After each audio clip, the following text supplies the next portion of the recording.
Alright. I have all this raw food to cook, I'm gonna go and do that now.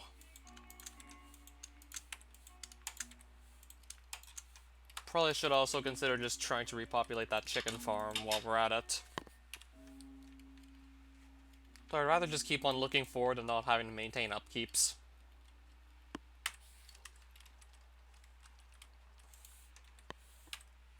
So I'm a 62 hunter still. I happened upon this thing just last stream. I could still probably put more enchantments on it, but I'll have to just gather some levels, and I'm gonna be doing that just by simply killing cane bugs. And yes, I am very likely to just go and kill more cane bugs in Candyland, just so I can get to 6300, because we're pretty much almost there at this point. And once that is finished, we're gonna also go to Laborian and continue to grind Hunter out there. Though I think I also need to find an aquatic castle. Then I can continue to grind Hunter from there, basically. But for now, we're just going to kill Candyland and hit 3 Hunter.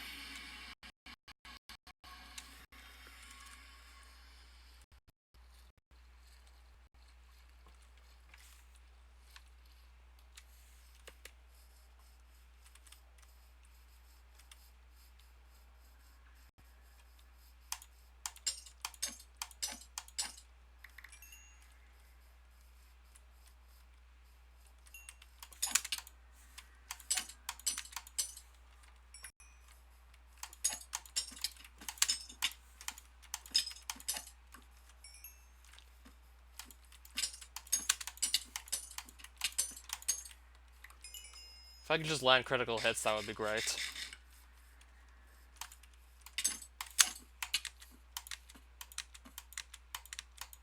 Right now, I can't even freaking touch this thing. It's just lagging so much. It wasn't lagging like this before. And something else is attacking me.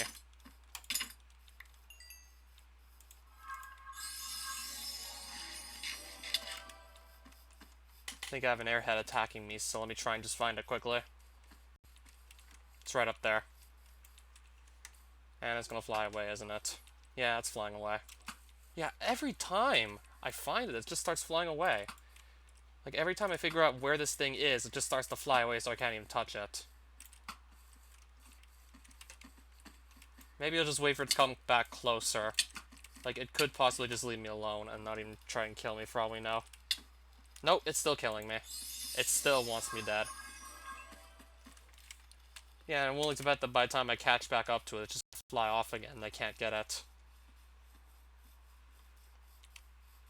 Yeah, literally every time. He just keeps flying away. Like, he hits me a couple times and then he flies away, basically. Like, he hits me and then he just flees.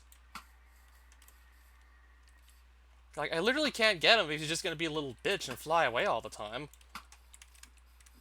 Like, he's literally just gonna keep running away. Like, he does this every time. Like, they always just run away.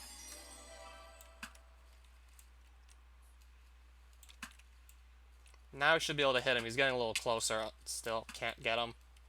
These aren't hitting. These literally aren't connecting. Nope. Cane bug in front of my face. Cane bug in front of my face. There we go. Took long enough.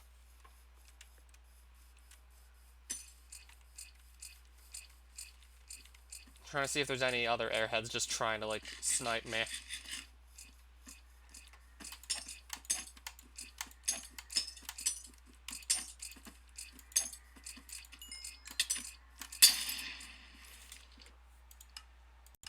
I'm gonna turn this render distance down. Hopefully that helps it run smoother.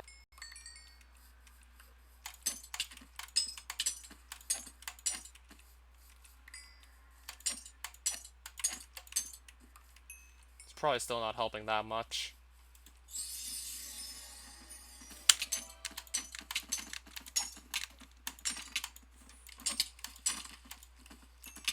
Uh-oh. Should probably heal up in case another airhead just tries to kill me.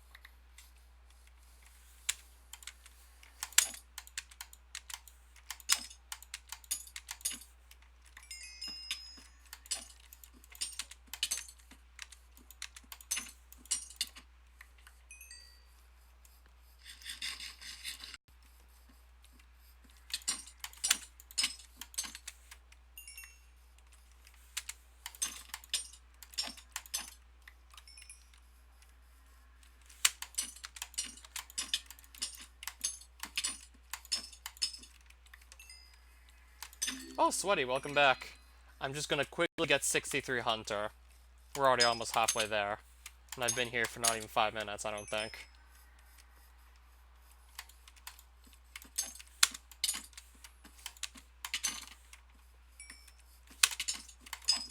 Right, another airhead's on me. I have another airhead locked onto me from somewhere. He's all the way back there. Why am I not just actually bringing a sniper rifle and the bullets to fire with it? Because this thing can literally just fire at me all at once and I can't do anything about it. Unless I get closer, but... yeah, what if it just flies away again? Okay, I guess it won't.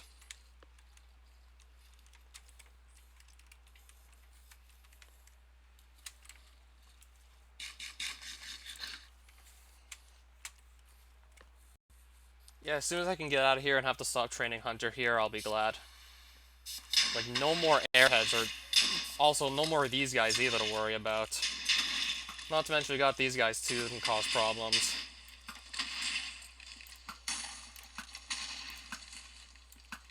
And now I need to basically kill all this stuff so I can just get my cane bug spot back. Otherwise, the cherry blasters will for sure kill me.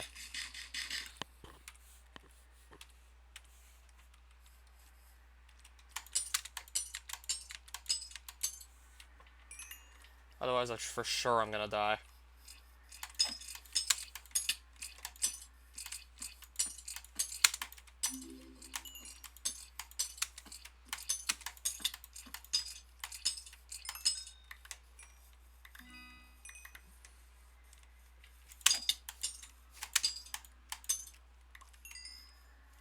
I'm basically just really fighting for my spot at this point.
Yeah, we're actually getting very close to 63 Hunter right now.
63 Hunter. Finally, we can leave Candyland.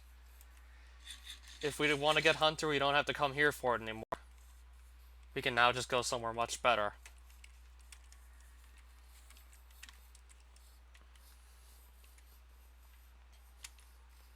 So I said I was going to actually get 63 Hunter the last stream. I got sidetracked by just getting Archmage on my show staff. Also killing the Skeletal Army to end up with the Skeletal Sword, by the way. So yes, this really did just work out. Now I have, like, probably the best sword in the game. This only has 2 less base attack damage than this, but this doesn't have the drawback that the Harvester Sword has. Yeah, because, like, the recoil damage from the Harvester Sword just adds up if you just keep on using without stopping to heal up first. Skeletal Sword doesn't have, like, any special abilities, just has, like, the really high damage output.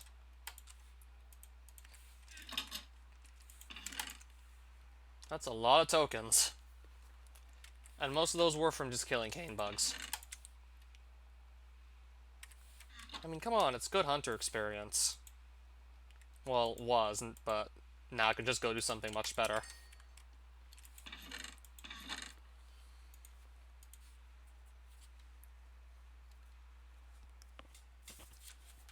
So I'm wondering where I actually wrote down all of my coordinates for Laborian, because I'm probably going to have to start writing down some more, because we're going to be going back there. Ideally in search of an aquatic castle. Because if I'm not mistaken, that's where you find the next hunter mob you'll want to train on, once you get to 63. Then I probably just camp that until about, like, I don't know, maybe 70, 71. I could maybe opt to kill arachnids in the deep lands if I really want silver coins. But depends on what the mermaid spawners look like and how many of them there are. That might just end up being, like, the best experience you can get until, like, 71, possibly.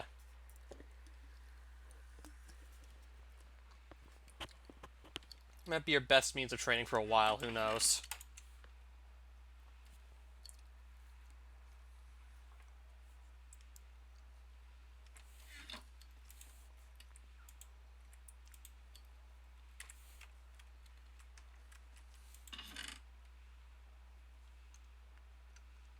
Alright, where's my Sweeping Edge 3 book? I think I'm gonna put this on my sword.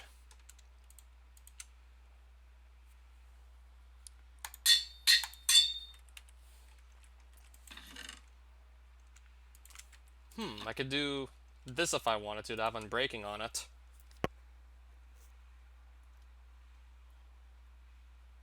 Or I could maybe just wait for another Unbreaking 3 book to come by, or just simply buy one from a villager. Honestly, buying from a villager is probably the best idea, really.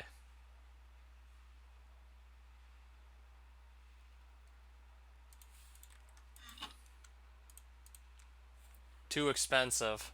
I was dreading seeing this. Now I can't even put this enchanted book onto the sword. It's simply never going to let me do it no matter how many levels I get. I was dreading seeing that. Renaming it's going to cost 16 levels. Just to simply rename the sword to something else. So I might have to just settle with Sharpness 4. Sharpness 5, you're not getting that much extra. You're only getting, like, an extra half point of attack damage if you go with Sharpness 5 over 4. So I might have to just settle with Sharpness 4, basically.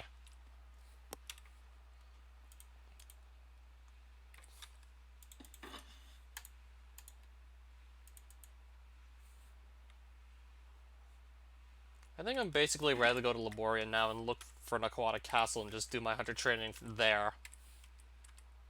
Though maybe I should repair my armor first, especially if I'm going to stay there for a long time. I really might want to do that.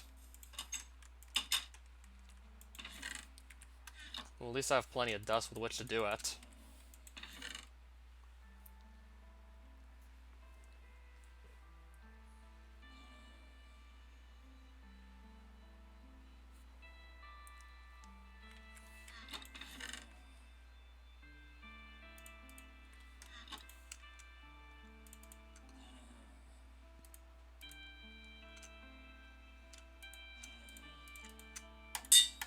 I'll just enchant this while we're here. I can afford it. I think I'll just repair these 2 pieces of armor.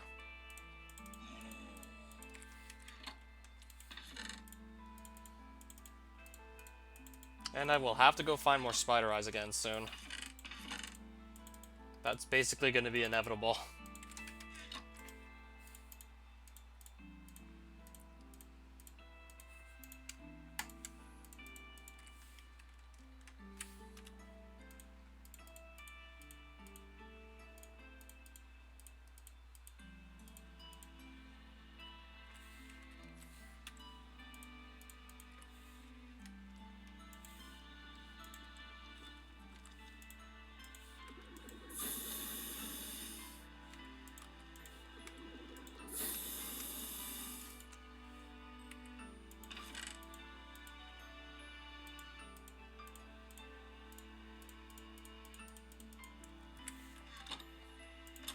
I guess we'll just go to Laborian like this. My bows are not in the best shape, but I think I can go like this regardless.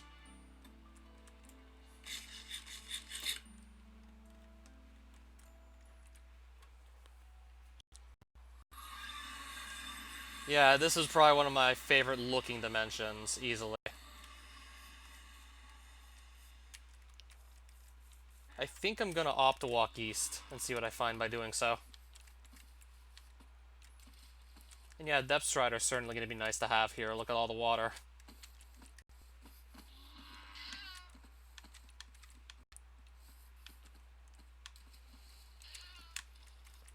Oh, welcome back. Haven't been here in a long time, actually. Simply because there really wasn't that much for me to even do out here. But now that I've just gotten 63 in Hunter, I have an aquatic castle to go look for, because the next best Hunter mob to go and train off of is right there, and I'm one of those aquatic castles in this dimension. So I'm just going to run east and see if I actually stumble into anything interesting.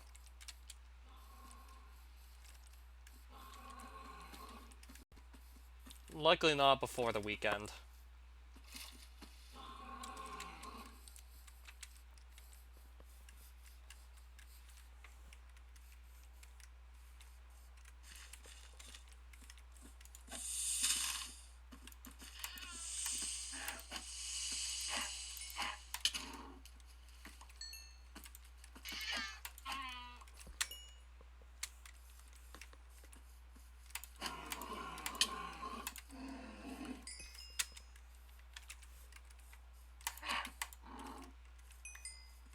Okay, so these guys seem to give you slowness just by looking at you. Might be a while before I just get familiar with all the mobs. Okay, this guy I remember is the one who inflicts poison on you.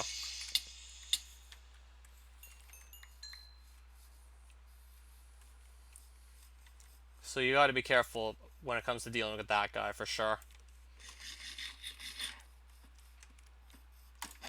That's the slowness inflicting mob, right there.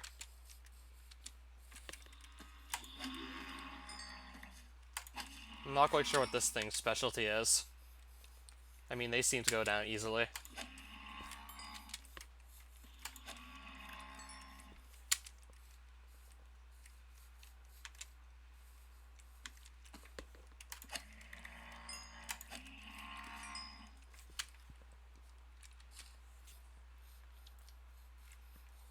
So if I find anything that just kind of stands out, I'm going to take note of it, like, say, any structures.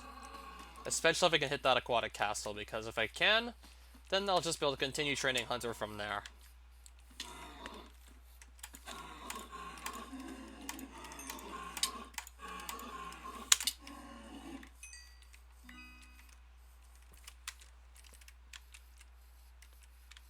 And that is a... looks like a fountain of some sort. Let me get a closer look. That's a fountain. But what does it do, though?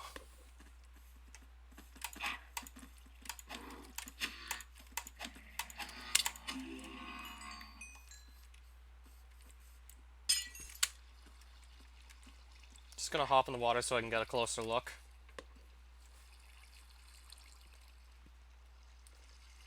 I'm not exactly quite sure what this is, so let me just get a good look here. Probably should have brought some blocks to actually build with. That I could just break these if I really have to. You spawn the Hydralisk with it. If I can just get up here.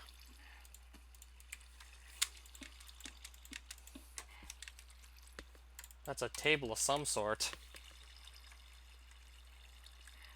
I'm probably gonna keep exploring though. Actually, let me look at Laborian structures.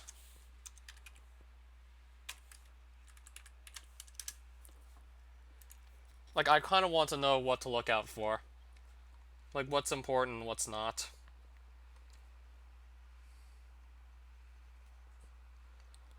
Yep. Hydro Tower, it's called. With this weird looking sort of table on the top of it. Yeah, that's for playing the Hydralisk minigame. Sweaty's right.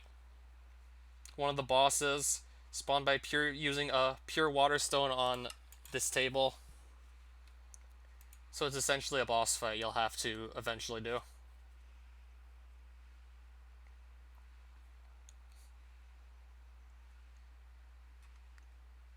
Pure water stone. Sea vipers drop it.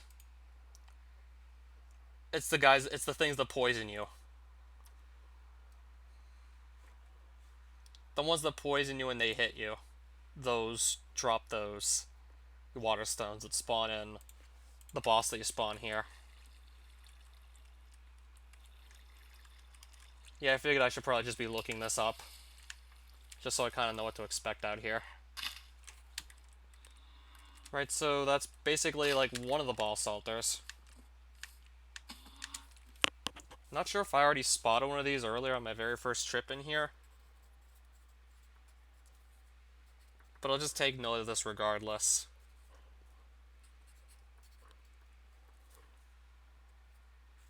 So I'm gonna have to kill those guys that poison you until they start dropping water stones. And then use those to basically just kill a Hydralisk with.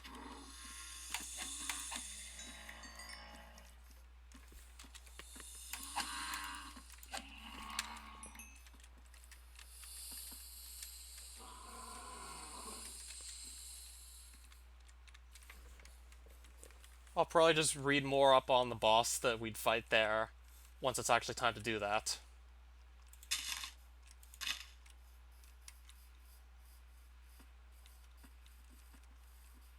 Because I really don't feel like I'm going to need to fight any bosses right now. I mainly came here to see if I can find the Aquatic Castle. Preferably one that's not too far away from where I actually entered in Laborian. Preferably not too far from the port that just lets me leave.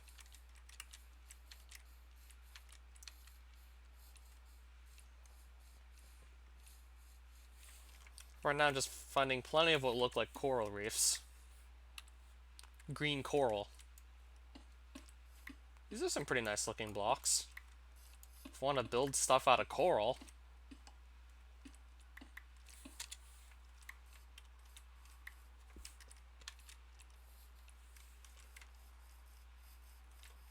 So yeah, these are basically just giant coral reefs we're looking at.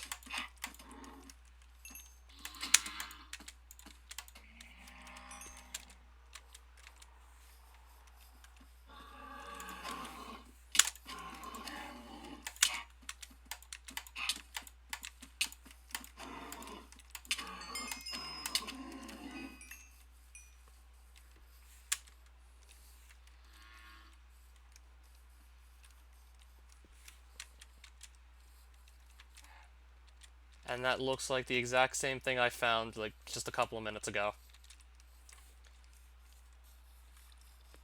It's another of those Hydralisk towers we're looking at. So like the same boss altar we just found like just a couple minutes ago. Just further away from where we actually spawned in. So no point in recording that location. I mean, I'm pretty sure nothing can even happen to the first one I found, so we'll just basically leave that there. What is this supposed to be? White coral.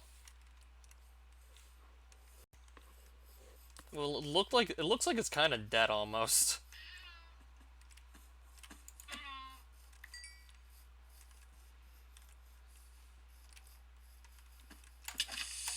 Yeah, these things drop the pure water stones, so they say.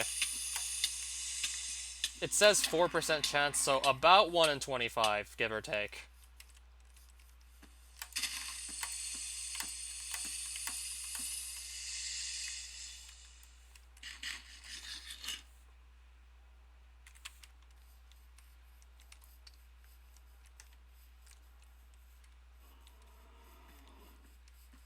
That, I think of... Okay, I was looking at the rune shrine, and then I just ran right into one of those sea vipers. Isn't the guy that poisons you when he touches you. Yeah, he's leaving me in pretty bad shape. Castle 7, it's really that hard?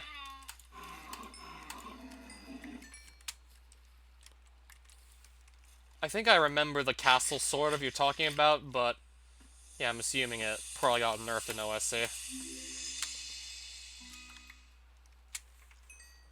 So you're basically saying every castle past World 4 is hell on Earth, including, like, World 4's itself. Well, at least for the first half of it. You didn't struggle at all in the second half, but you did on the first. That's what I remembered you saying earlier. Another of those poisonous vipers. I know for a fact I need to hunt these down to fight Hydralisks. So I will still just kill every one of these I see. Because I know I need their water stones. This I now basically know. I think I'm going to just start walking in a different direction at this point. I don't want to go too far out from where we spawned in. So I'm going to start going north instead of going any further east. Ideally, would not want to have to go out more than 1,000 blocks in any given direction to go do anything important.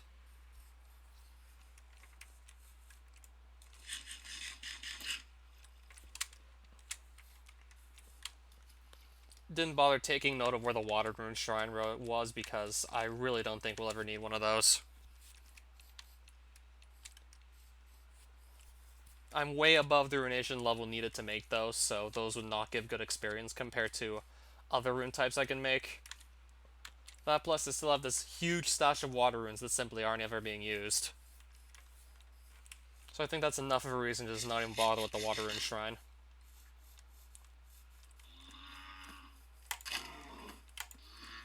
Wonder what other drops we have to keep our eyes looked out for. There's probably other drops I need to keep an eye out for, but I don't know what these are. I could probably just quickly go look them up, just to know. Let me take a closer look at this thing, too. I think I know what that is. I'm gonna guess this is like another boss altar for a different boss.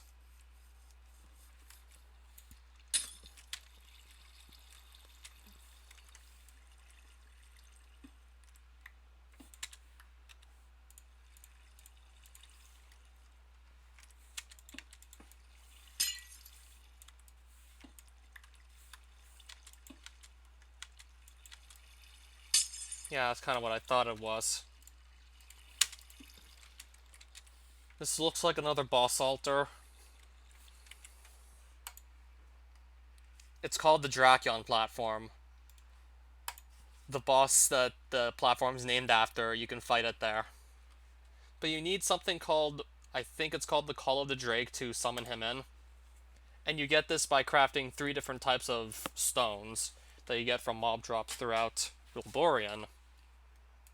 One of these is a pure coral stone, which is dropped exclusively by amphibiors, which you need 73 hunter or greater to actually kill, so until I get 73 plus hunter, I can't fight Drakion. So that platform just serves no purpose for me right now. I still have to gain 10 hunter levels before giving Drakion a shot.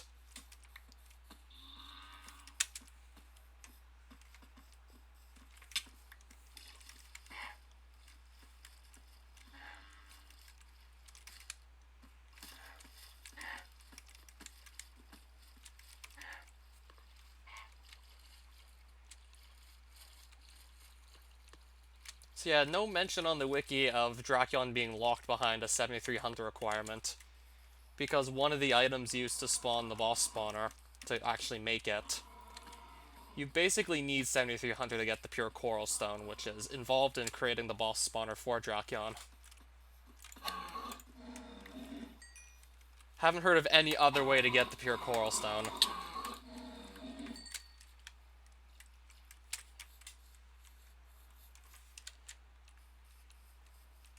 Probably gonna start heading west too while we're at it. Start actually just getting a bit closer to the overworld portal.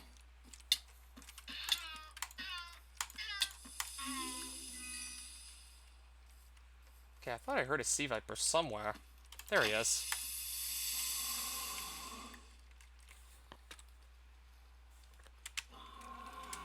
Haven't seen the interesting drops so far. And so far I only know of one mob I need to keep an eye out for. I know the amphibiors drop the pure coral stones and a waterlogged coral archer gun, whatever that is. Okay, so the one-eyed creatures drop something called a coral storm sword. They drop the rainstones. The guys that slow you down basically drop nothing useful. The things that sound like cats also have no drops. The two-headed, like, shark-looking things. The two-hearted shark men, I got their drop too. There's a rare mob called the Neptuno that drops another Great Blade. And there's, of course, the thing that poisons you and drops the water stones. So there's two mobs I don't have to pay attention to, basically. Guess what we're going to learn in computer science class soon. You're already doing programming, I assume, right?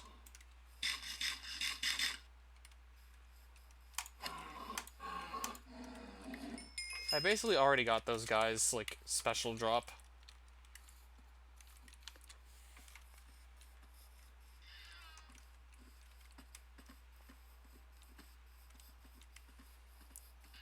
Right, so what are you going to learn soon in computer science? Game design. Okay, how long have you been in that program for, and you're already going to learn game design?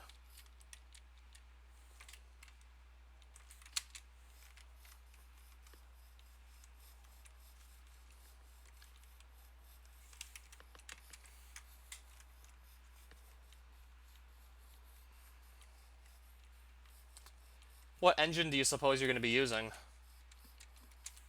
When I talk about engine, like, there are certain engines to, like, build games with. I'm most familiar with Unity and not really any others. But from what I heard, most game engines actually are similar in how they handle.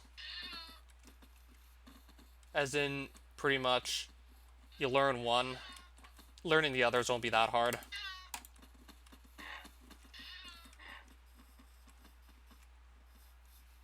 Nice.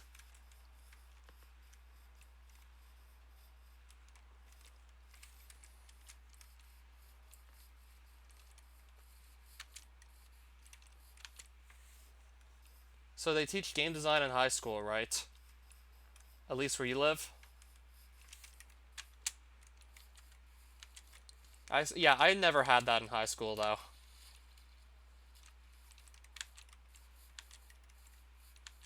So I might go back to my old high school if they're still not teaching computer science as an elective. I might say, like, hey, take some notes from, like, this guy. Take some notes from, like, this guy's high school he's going to. He can learn about computer science and game design. Computer science, just really useful skills to have. Mainly the programming skills.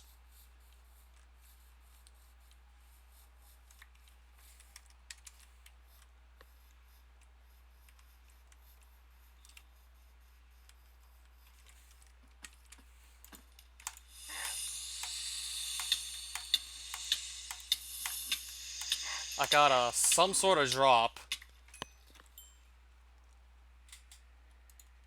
I think I know what waterlogged means. It means you can't fire it until you, I don't know, like, you unwaterlog it.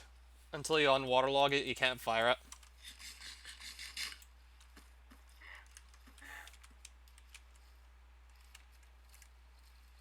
I was about to ask, like, who made a website recently.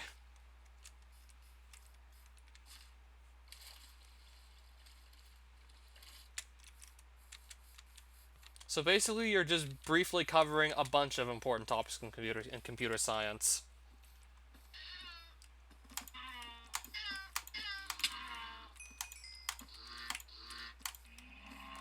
So basically, just dabbling into all sorts of possible future careers, I say. Like, you could get into web development if you're really into that. There's probably always going to be a demand for, like, you to make someone their website.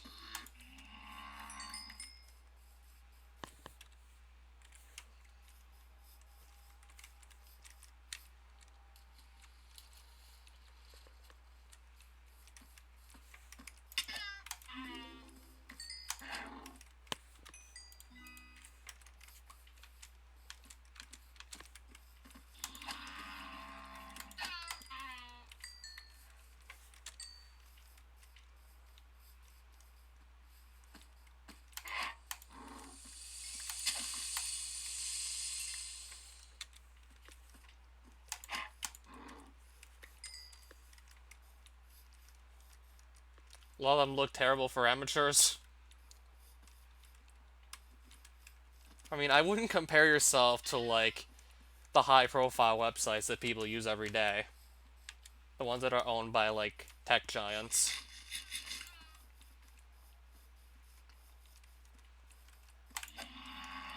There's probably just so much going on under the hood for sites like Google and Amazon and Twitch and, well, YouTube, things like that.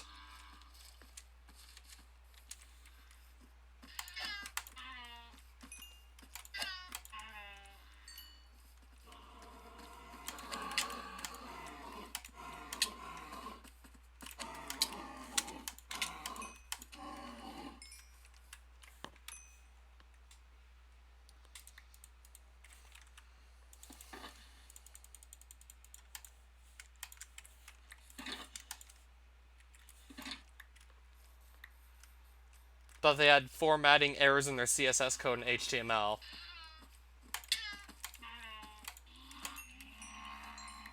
Yeah, I'm aware it can still actually generate something anyways, even if there are, like, formatting errors in the code. Like, it's not like it just outright refuses to compile at all if there's, like, errors, right? Because that's what I kind of remembered about HTML, like, it can still actually provide output even if, like, the formatting's wrong. Yeah, most of the time when you're programming, like, even with just one syntax error and it doesn't compile at all.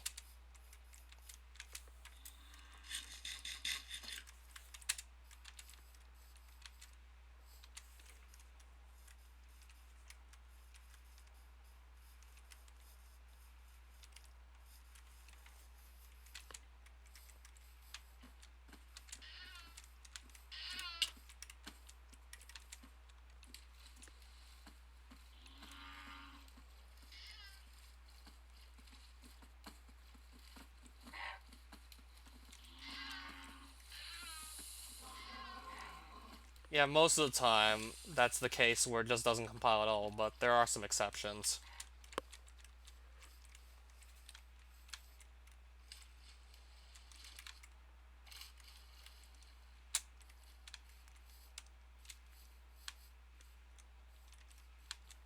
It's just most of the errors I can think of, they're at compile time, not during runtime. I think I'm looking at another of those hydralisk tables, right there. Alright, so when do you suppose we're gonna find that aquatic castle? Because I want to have, like, my next best place to train Hunter.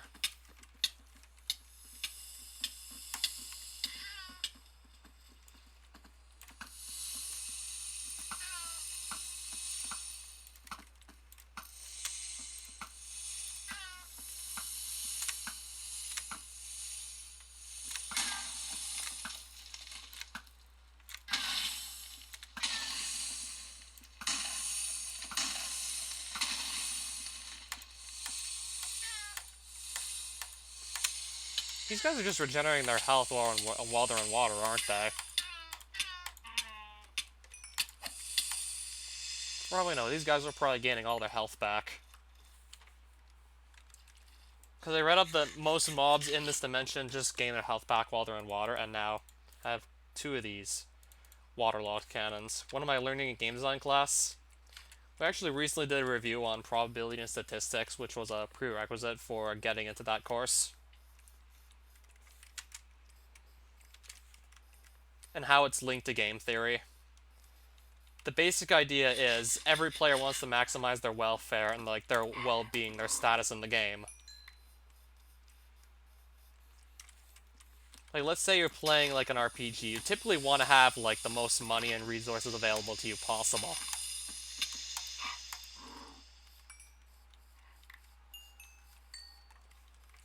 And we'd also analyze the theory behind like some strategies people would take to actually get this maximum welfare.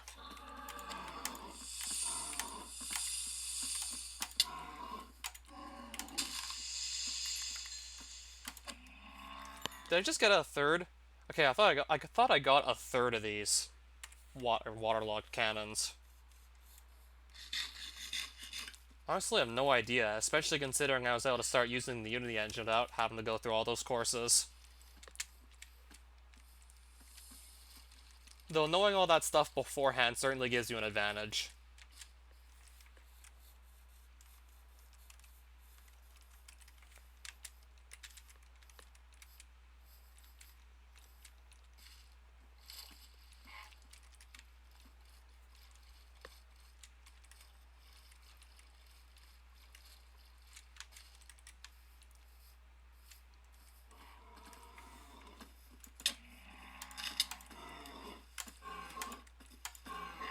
Like, I did need to take an extensive course in computer graphics to use Unity, but knowing that's certainly going to help. Especially want to specialize in doing art in video games. Did I just get like 2 rainstones or something? Yeah, I did.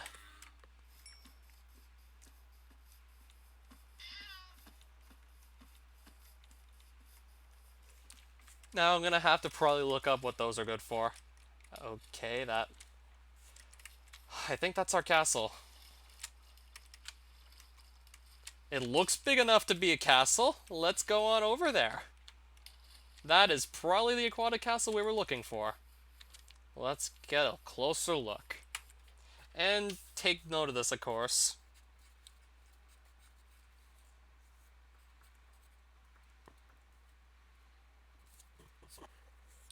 So, 415. Negative 1066. I'm not giving myself a lot of room to write this down at all.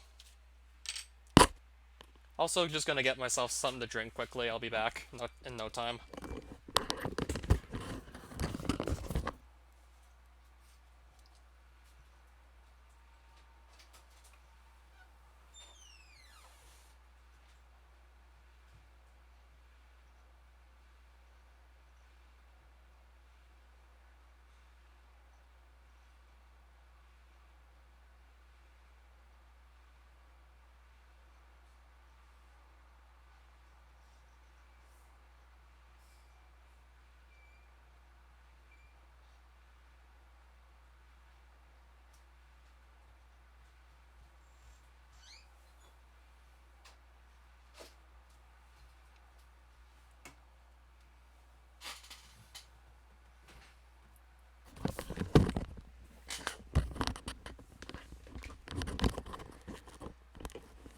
Obviously, you have to do programming to be able to get into game design. That's the obvious one right there. As I said, there was probability and statistics earlier. I was also talking about a technical writing course I took way before. This was in a much earlier stream I was bringing that up. Oh, there was also discrete mathematics in there as well. System hardware, operating systems, principles of different programming languages, things like that. It was certainly a lot of courses.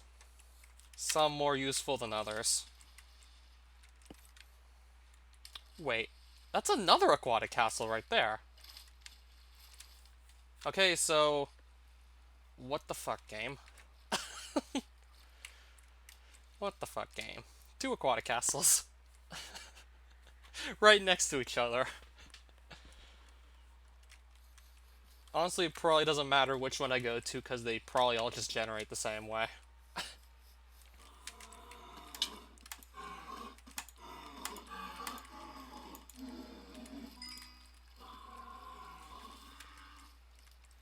So let's just find the way into one of these castles. That looks like it's probably good enough to be the entrance. Oh, there's some carpet here if I really want the... Oh, what's this? What the hell is this thing? Can I pick it up? Looks like I might be able to actually pick this up. Unless the block itself doesn't drop. Yeah, it looks like there's cracks forming in the side of this thing. Maybe I can pick it up. Or maybe I'll just break it permanently and I'll never be able to get it. Because it is taking a very long time to break. You know, if something pokes me, I have to just start all over when it comes to breaking this. So it unwaterlogs waterlogged items, basically. What I want to know is if you can actually pick this up or not. Okay, now it doesn't seem to be actually breaking anymore. Oh. Okay, you can't break it. Yep. So it essentially unclogs the clogged weapon. And then you can actually start using it. So you basically just have to bring it to one of these castles before it can actually start using it. Like, the real challenging part of this whole process is just finding the castle, and once you do know where it is, basically just bring everything there. Well, there's probably no way to pick it up. Like, all the utility blocks I can think of, you can't pick up. So this is supposedly where the mermaids are supposed to live. There they are. Alright, we're looking at mermaids.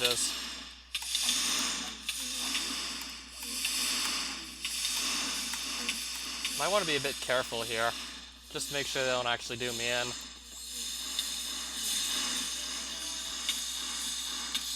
Yeah, they attack with range, not melee.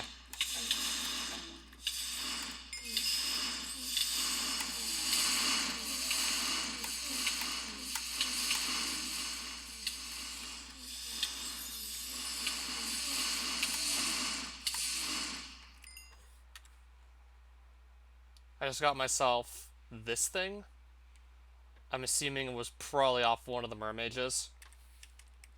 Okay, so there's two of these spawners for the mermaids. Interesting.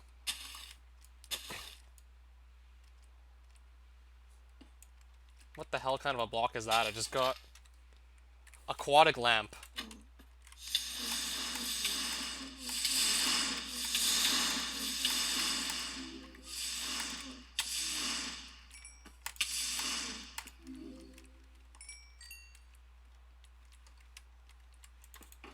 I'm gonna cram some more copper coins into here. And this aquatic lamp thing and this coral. And then continue just farming these guys for Hunter, basically. And I'm already, like, more than halfway to 64 Hunter, and I've barely spent any time here.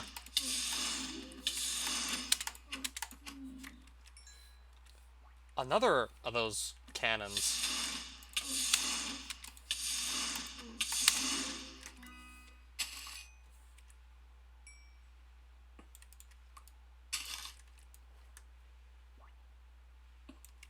I wouldn't say it's calculus hard. Yeah, I found the statistics course to be easier than that.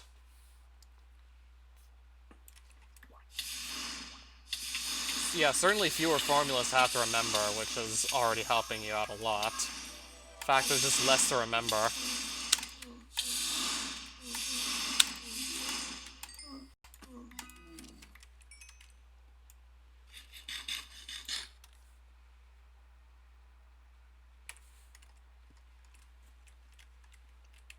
So this is basically going to be my best place to grind out Hunter for a while, actually.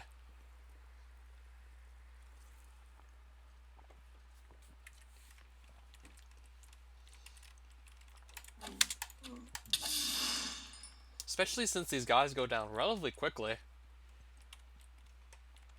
Like, okay, 4 of them just spawn in at once.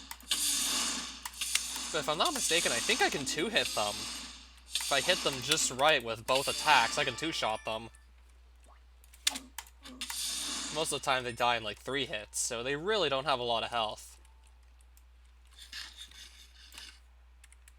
Though I don't think I'll be staying here for too much longer because of the condition my armor's in.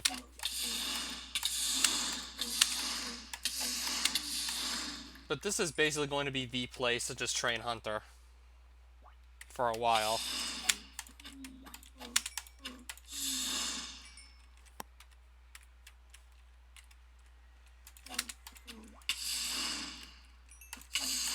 Especially considering how many of these mermen occasionally just spawn in. Like, we seem to be getting large groups of them, actually.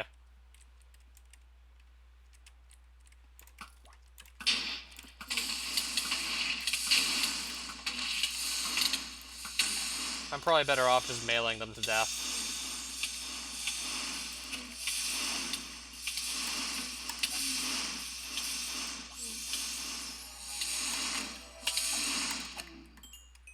I'm kind of too slow with just ranging, so I should probably melee them out still. Yeah, you need to actually be able to consistently outrace them and just keep them off, like, the screen. Otherwise, they'll just get in way too much damage if I keep them alive for too long. Alright, so basically, melee it is.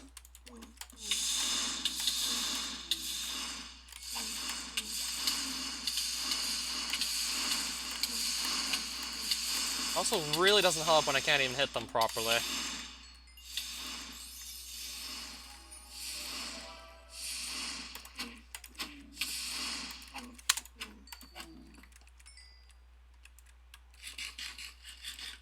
Doesn't help when I can't even hit them correctly.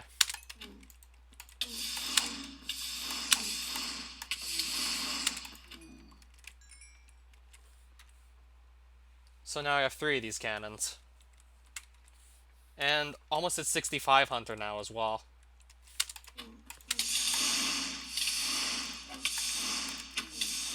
Yeah, but we keep getting, like, massive groups of these guys just spawning in. Prompting me to actually just use my healing stats to stay alive.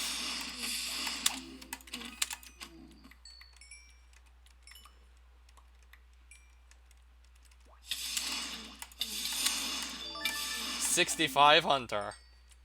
Let's keep on grinding it, I guess. Yeah, I can actually 2-hit these guys if I hit them just right both times.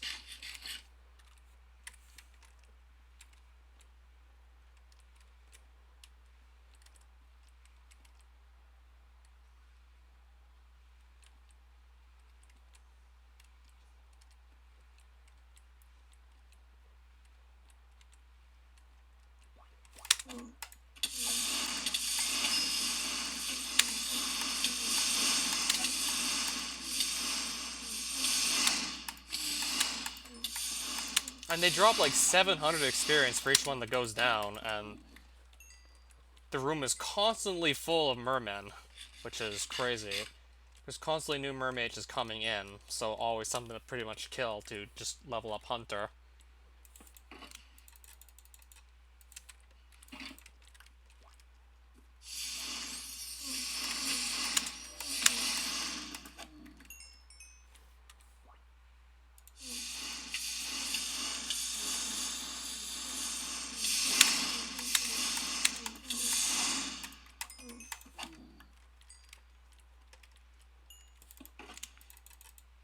I'm just gonna shove more copper coins in here while we're at it.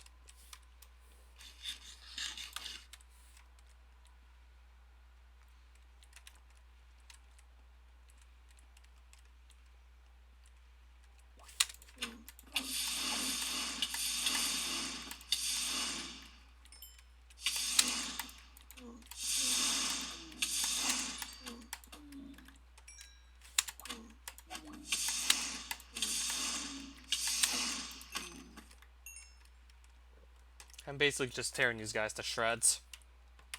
And we're not even that far away from 66 Hunter either.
I might want to consider leaving soon. I mean, I'll probably get 66 Hunter and then just actually leave Laborian before I lose some armor pieces.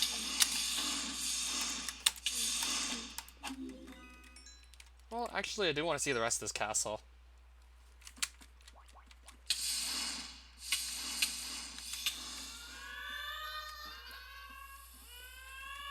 Sounds like there's something else up on the top floor that I probably haven't seen it before either. Whatever that is up there. Sounds like an entirely new mob up there as well.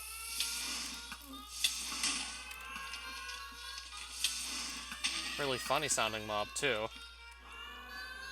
Let me just take a quick peek to see what's up there.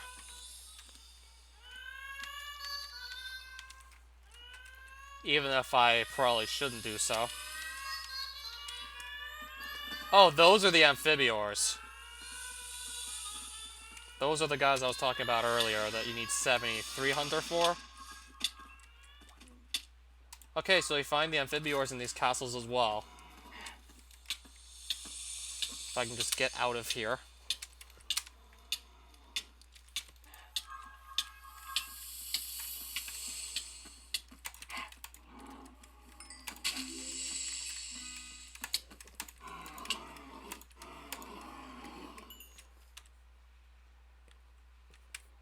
I'm pretty happy with the loot I got. Even more so the Hunter experience I got. I went from 63 to 66 in that one grind. And it didn't even last that long either. In all honesty, I probably won't mind having to come all the way out here. Basically every time I need to get more Hunter experience. It's not that long a walk.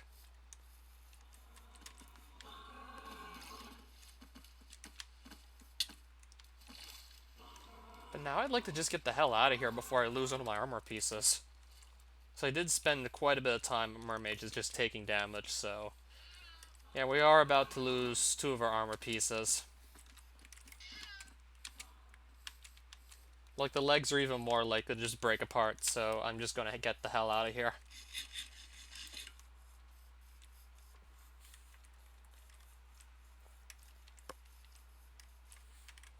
So, yeah, we're supposed to go southwest to leave, basically.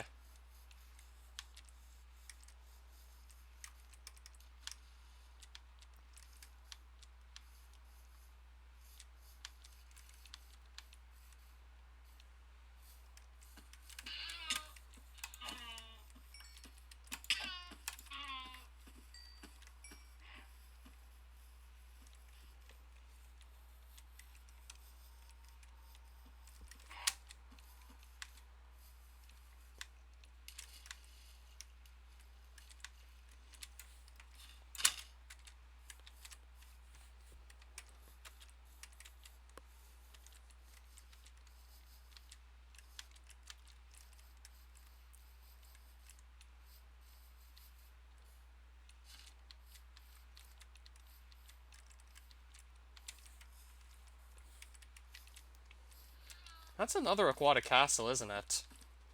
One that's actually a bit closer to my portal.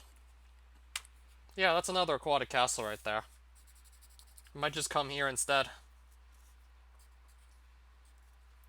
because it's simply going to be less time consuming to walk there.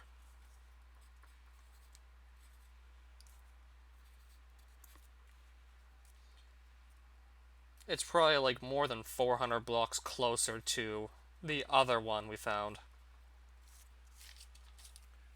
More than like 400 blocks or so closer to our overworld portal, so I should probably go there instead. So I'm gonna basically write down those coordinates and cross out the other ones. It'll just take less time to get to that castle and back.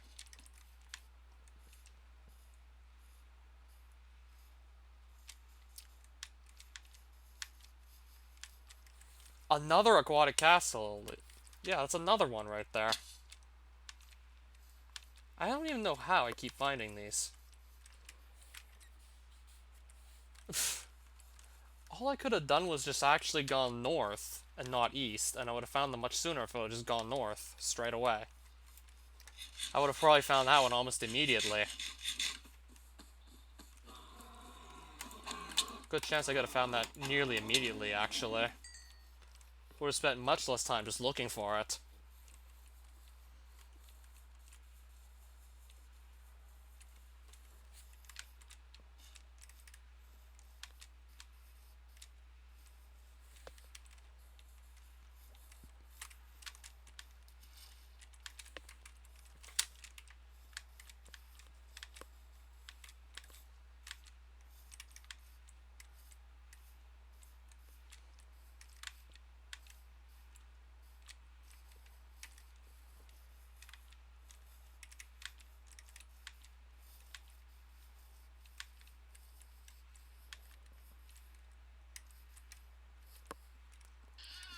Skybound.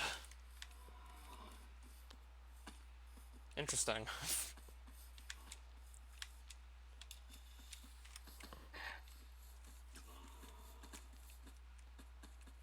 Never really did play any of the Earthbound games, though.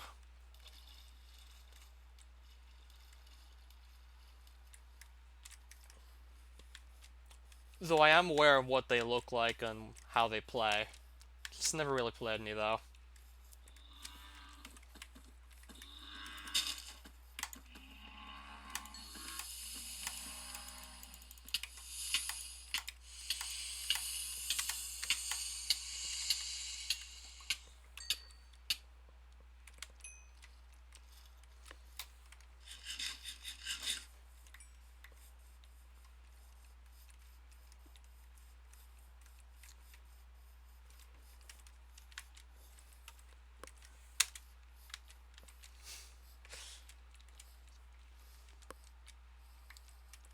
Hunter 63 yet, Debug? That and more. Got to 66.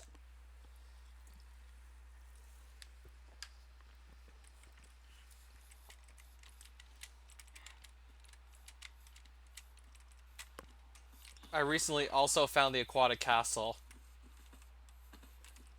Whether or not you just got here or were lurking, I figured I'd just let you know that I found the aquatic castle. And just killed the mermaids there and pretty quickly got up to 66 Hunter from 63.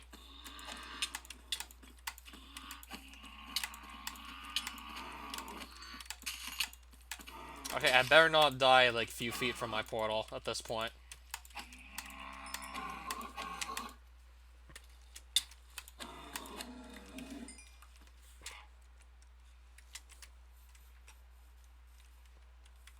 Look, my portal's just over there. I better not die.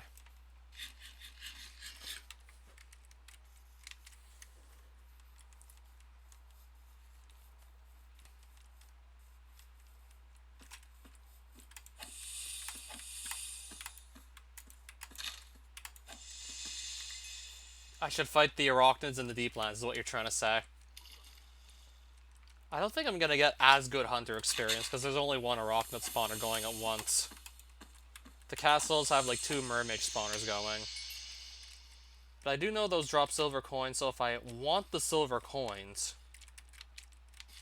I could always go there to grind some out.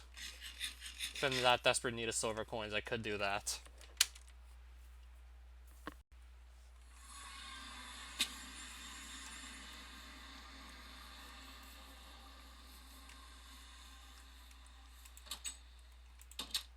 What do you mean boss item? I don't know of any boss items from those arachnids, by the way. Last I checked, their drops consist of only silver coins and fire runes and wither runes. The silver coin drop sounds really nice, though.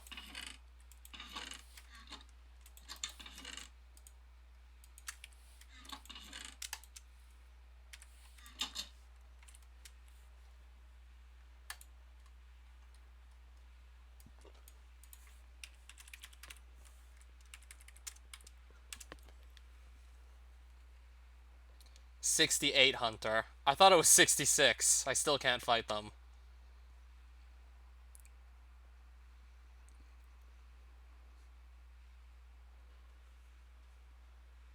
And they only have like those 3 drops: silver coins, fire, and wither runes. But they drop like 1 or 2 silver coins every time you kill one, which is nice. So those coins are basically guaranteed every time you get one.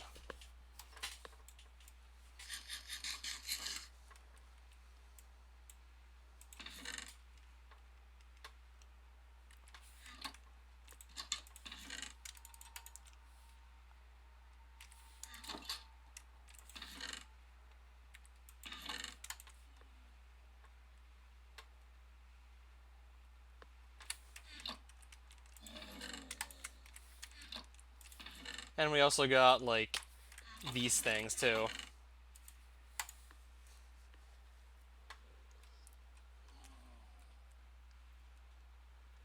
Look at all these freaking candy canes. There's no way I'm gonna need this many.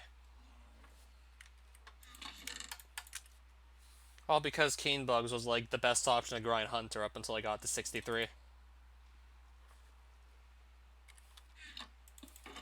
And more copper coins to just put away in this chest here.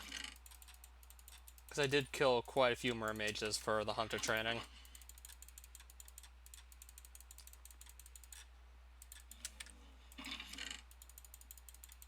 I mean, come on, they were good Hunter experience.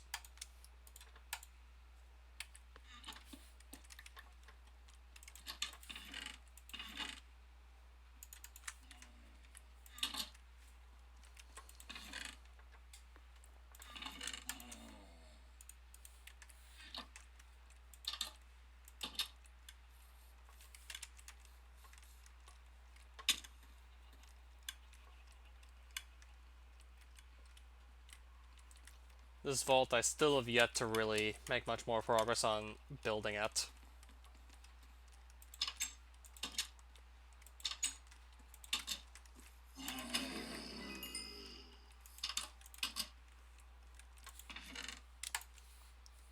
Because there's just so many more interesting things to do. So how many spider eyes am I looking at? We were gonna run out again. I think I might have to go looking for more spiders because, again, we're about to run out of eyes.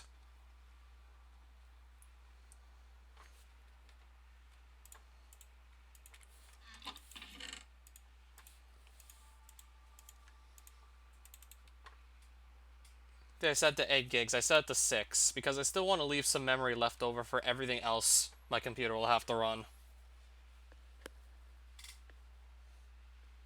So right now, 4 gigs should be left for everything else to run, and I actually set a minimum of 2 gigs.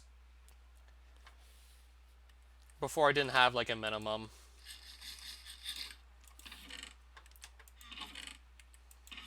I mean, it's not gonna hurt to just put that in there as well.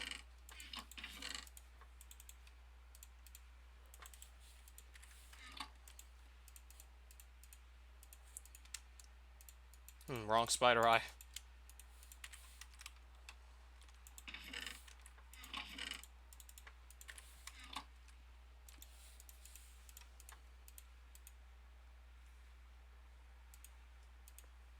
No, you mean 2 gigs left over. I have 10 gigs of RAM. If I'd put like 8 of it on Minecraft,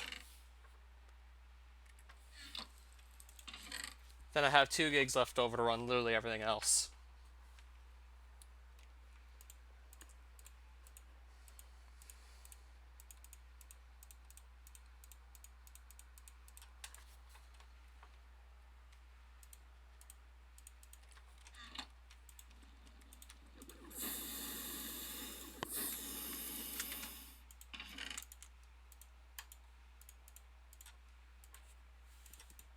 I have 10.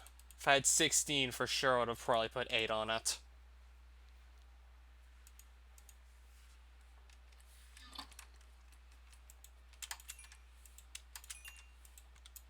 Yeah, I know 8 would definitely be enough to run everything else. I don't know about 2, though.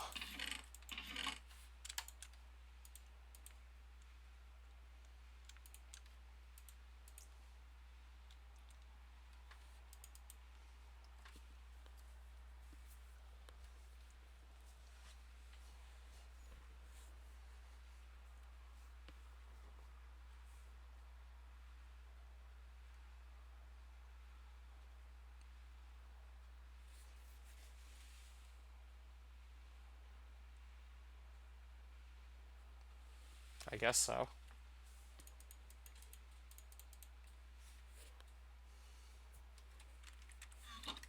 No, I think I can enchant this further. But do I want to put Unbreaking on it? Or should I maybe save that Infinity book for like something else that might come my way?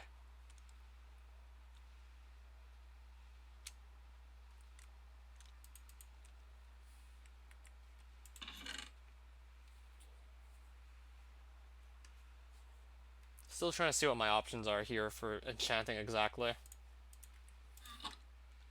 Would it let me go through with this? Barely so. And then I probably wouldn't be able to add anything else onto the sword if I enchanted it like this.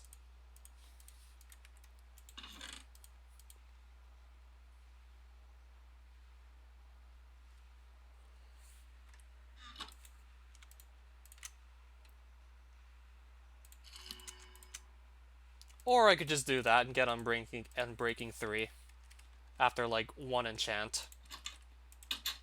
I guess I could just do that instead.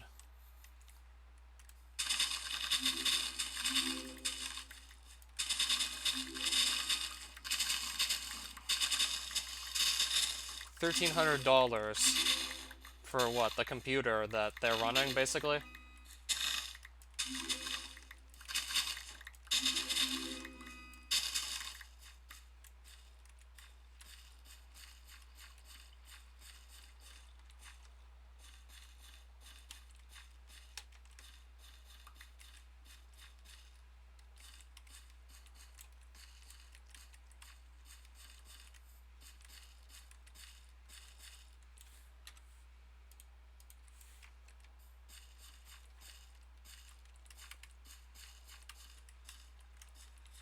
It's a budget gaming computer.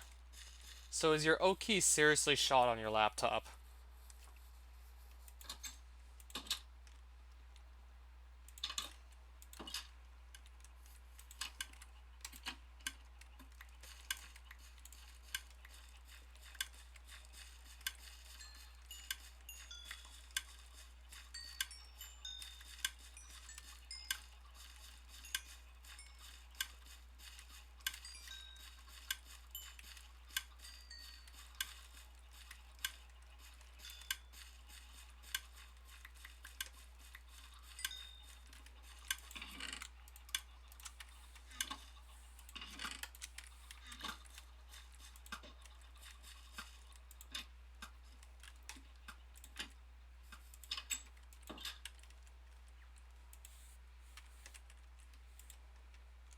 Alright, so give me Unbreaking 3 and Protection 3. God damn it.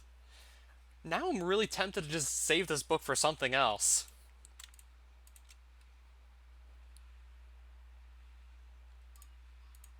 Oh, so you mean like... Wait, the L's not on the okay, vertical row. The L's on the vertical row. Okay, so O and L are on the vertical row.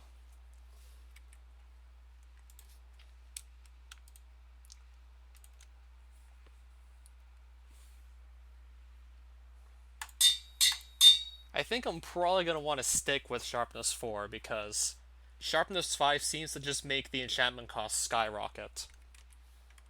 And then it comes really close to just being too expensive to add anything else onto the sword.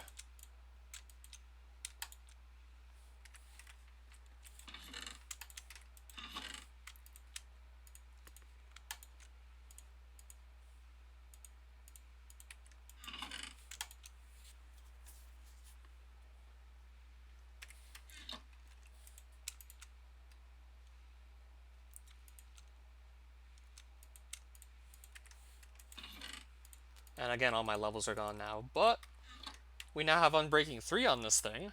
And Sweeping Edge 3 and Sharpness 4.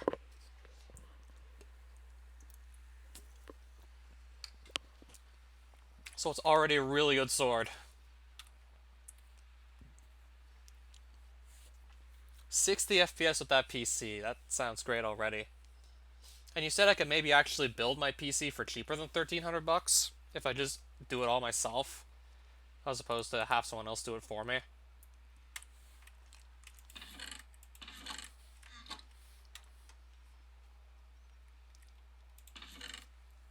Holy shit, 25.5 attack damage.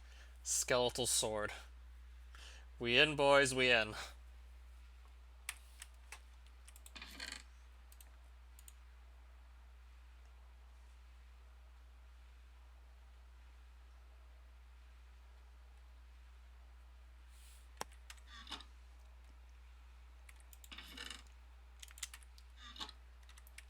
I might not be able to enchant this straight away. Oh, I can! Protection 4 on my speed helmet now. I'll definitely take that.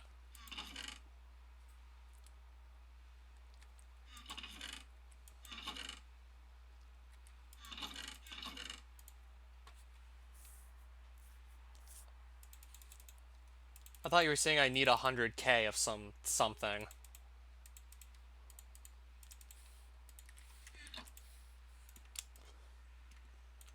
Look at the parts I sent you. I thought, like, you say I need 100k of something. Like, oh shit, is the computer really that expensive? Like 100,000?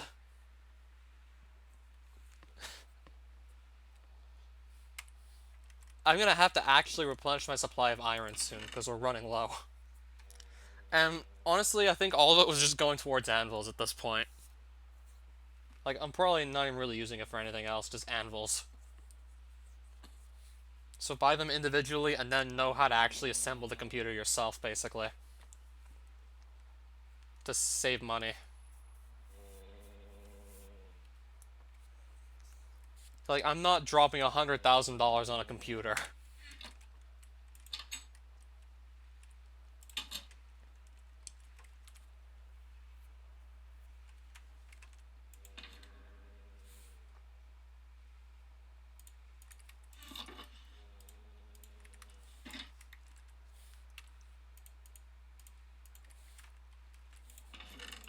Still looking at my numerous options here.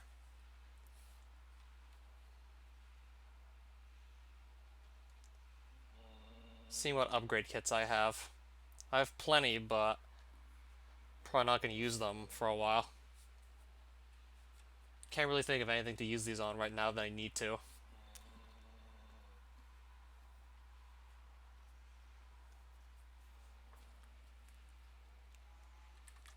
I could actually just get back out there and continue to grind out Hunter. Because I'm honestly not even that far from 71. And then I can maybe actually start going after some of the Hunter mobs in Loisha. And then from there, maybe finally get the weapon parts. Or better yet, I actually just realized I'm really running short on spider eyes.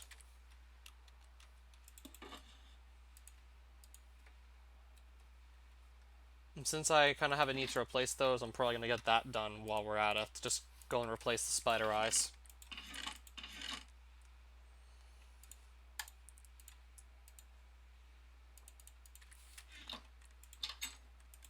So I'm going to go out and do some exploring, basically.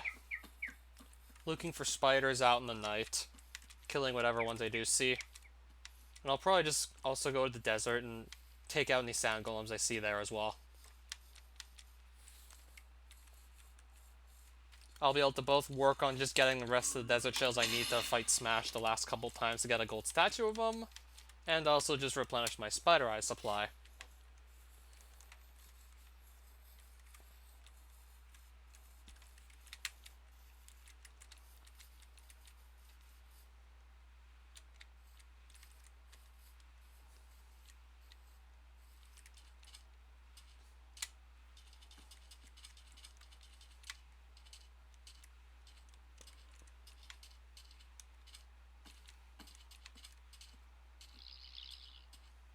And it's already becoming daytime, it looks like. I might get to catch a couple of spiders while we're out here.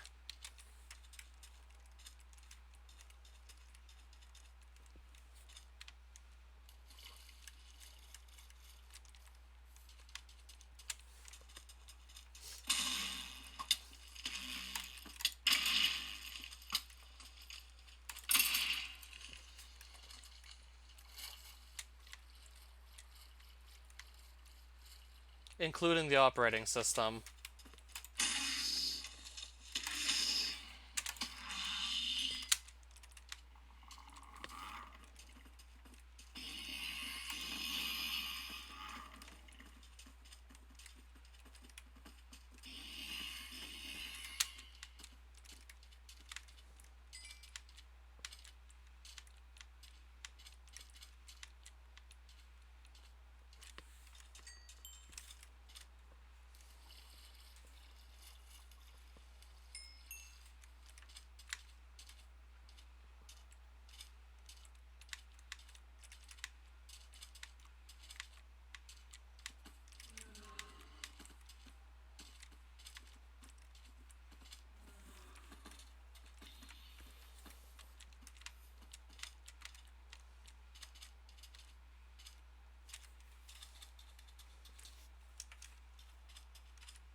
Actually, just having them build a PC is cheaper. Oh, it's not much cheaper.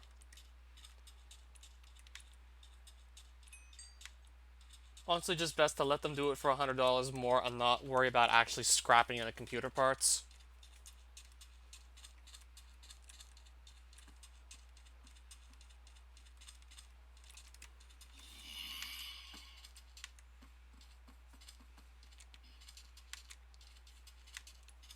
Yeah, I see. But even then, this computer's just been acting a lot better now. It's been working a lot smoother since I cleaned it out.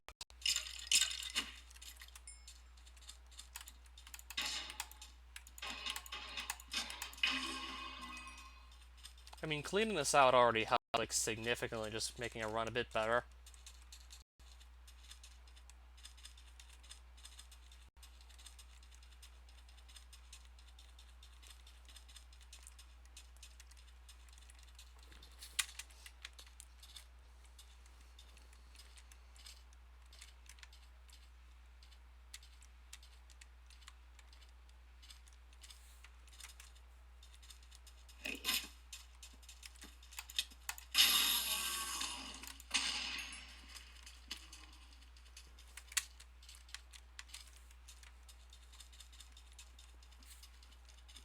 Okay, I kind of had a feeling I wasn't going to find spiders since it's day.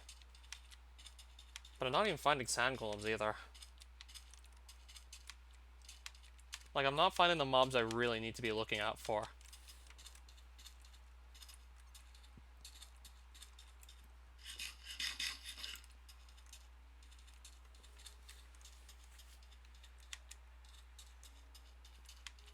They'd have to help over the internet, by the way. Just saying.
Now I'm finding plenty of sand golems, but I'm probably gonna have to wait until night to get spiders to appear.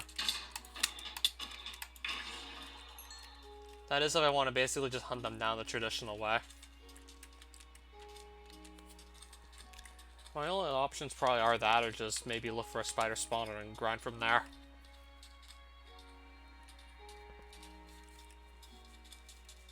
Like, if I go to any abandoned mine shaft, it'll only be a matter of time before I find one of those.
I'll turn render distance back up.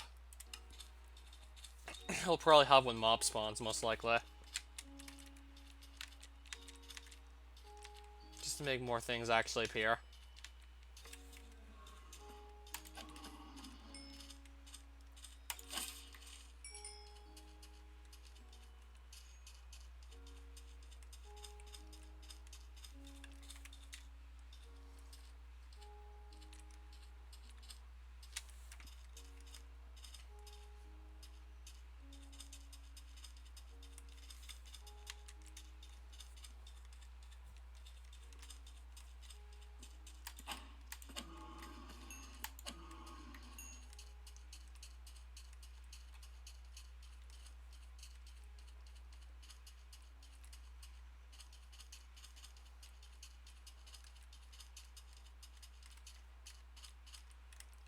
Random sugarcane.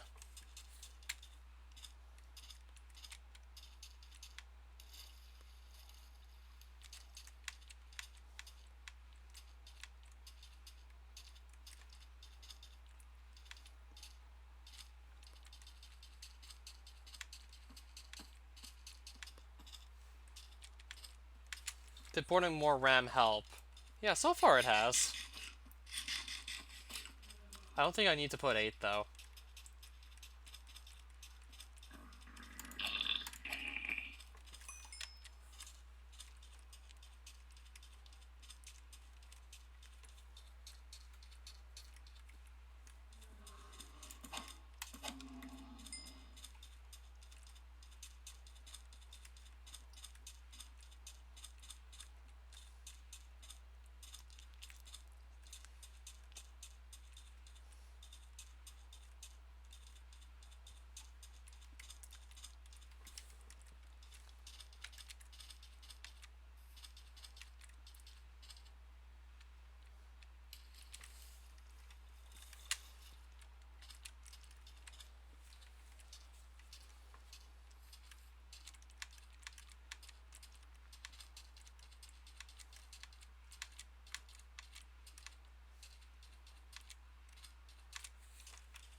Oh, there's a spider.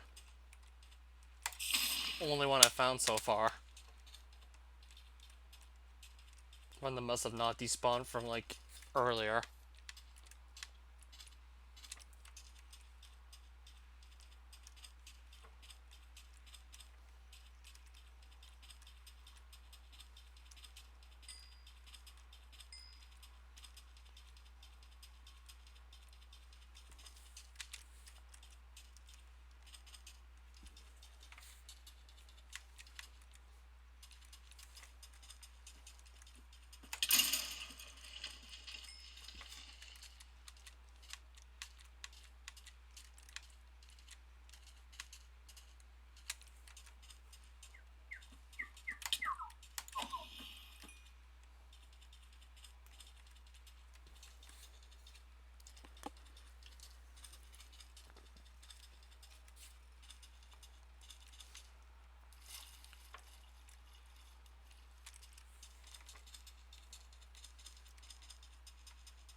Yeah, we're really not finding much in terms of mobs we need to hunt down.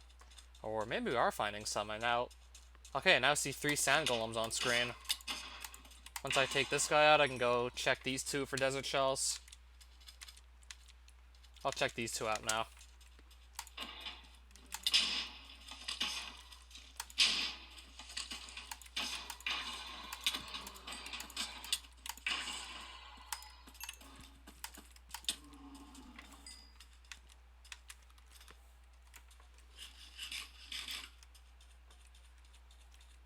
It looks like it's going to become night soon, so we can probably start finding some more spiders, which is nice.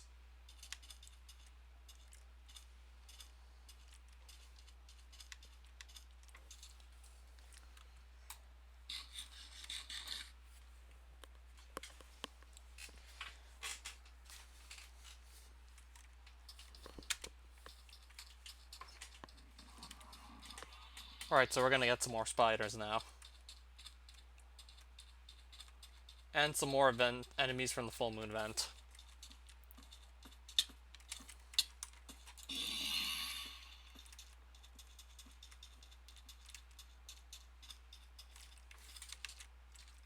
What village is that exactly?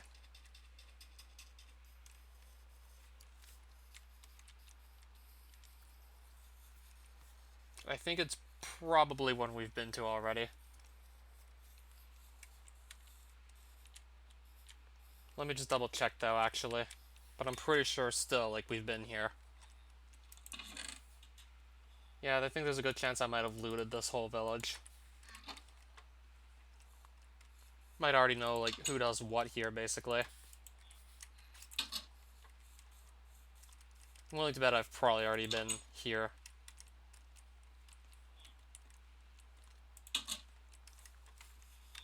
I think it's safe to say we've probably taken the bookshelves out of here. I'm pretty sure this village we've been to already.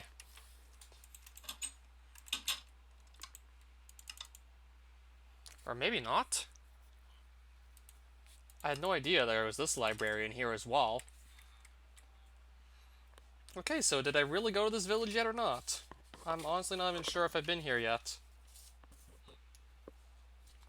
Looks like I actually have been here, but I didn't know there was a second librarian. Alright, so let me see if I can find the other one. Because I think I actually recognize this village, but I don't recognize the other librarian, though. I thought there was only just one in here, but no, apparently there's like a second one.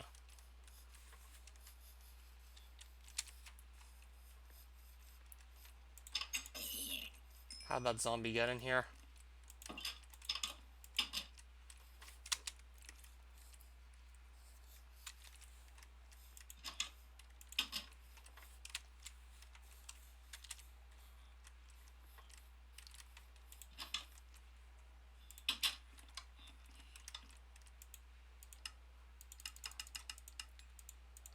Yeah, this guy is definitely familiar, alright. I just had no idea there was a second librarian here.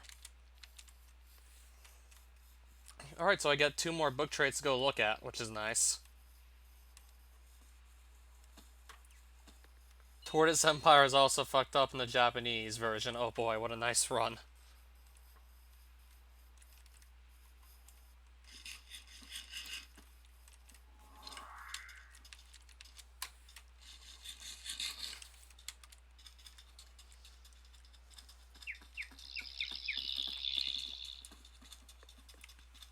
So can we get any more sand golems to appear here, and also spiders too would be nice. I both want those desert shells and really need those spider eyes. I didn't have to just go out for spider eyes so frequently, but I really do just use the magic repair dust and magic mending solution a lot.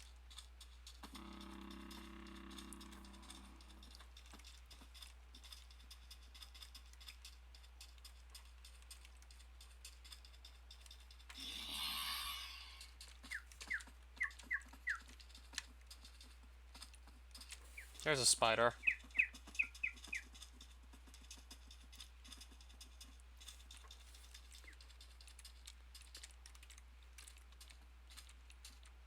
Yeah, there's a spider, alright. One more spider eye. Still better than nothing. An Arab piece of shit called Timer got to World 9 with no save states and Luigi's Adventure Japanese version. That's his first time doing something interesting. I'm pretty sure you've done something more interesting than, well, you've probably done something else interesting too and you just don't know it. At least I hope I'm right when I say that.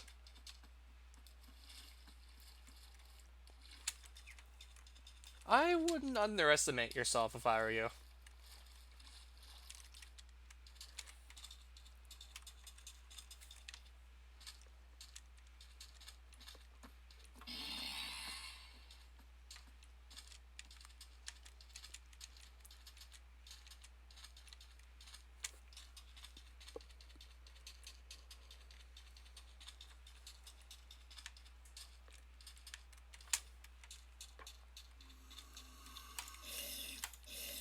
Iron ingot drop.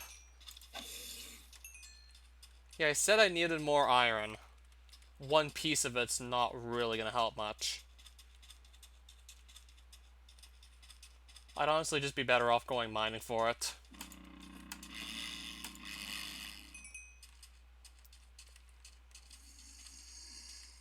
I just really have to find more spiders though, but they're not exactly showing up.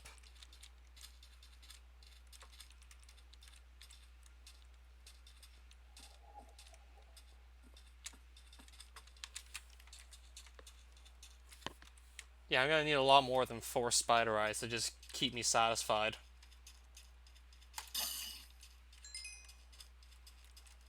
Well, we can get some more here, it looks like.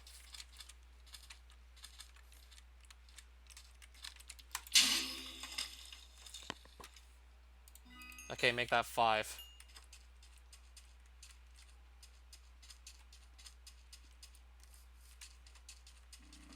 Okay, maybe I'm better off just actually not looking in the desert. Who knows?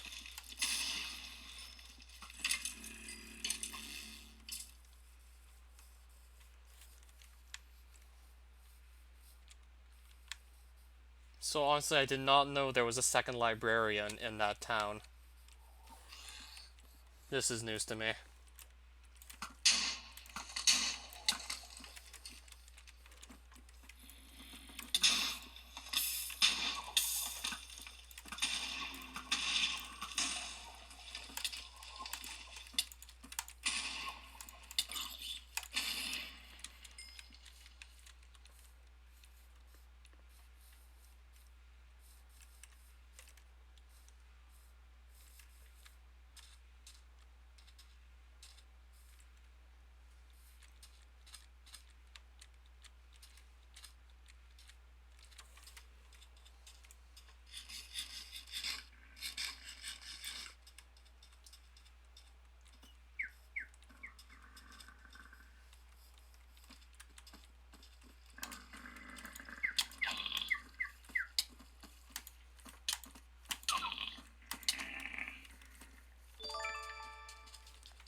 I think that was the expedition I got the 68 in. Yep.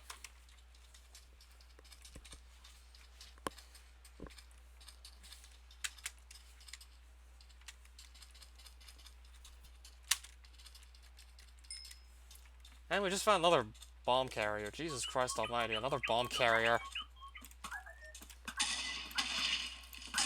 But not something that I'm actually looking for. And nice, it just blew up its own drops. Not like I really needed anything from it. The silver coins would have been nice, but even then, it's not all bad. That or maybe I blew up its drops with the Soulfire Bow.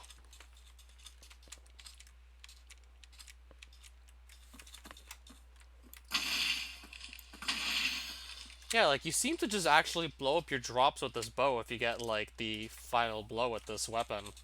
Like, it destroys the enemy's drops, like, whatever you kill with it.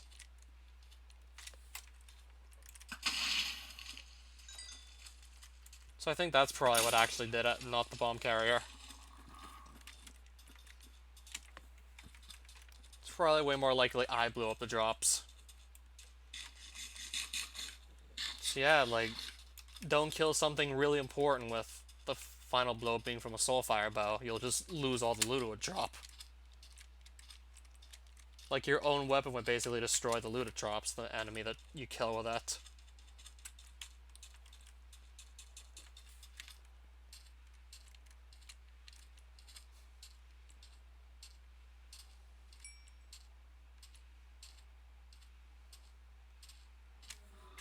To believe I only got 6 spider eyes out of this whole ordeal. And no desert shells also.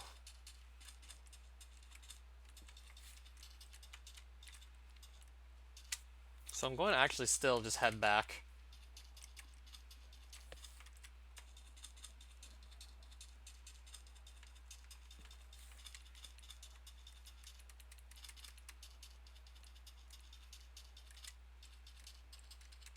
Okay, there's a spider. Make that 7 spider eyes now.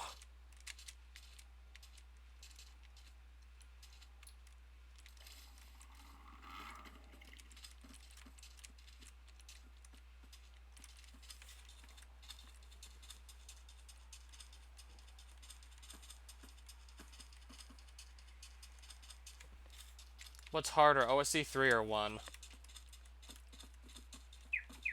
I know both are pretty hard, so I'm trying to, like, I can't exactly place a finger on which is harder.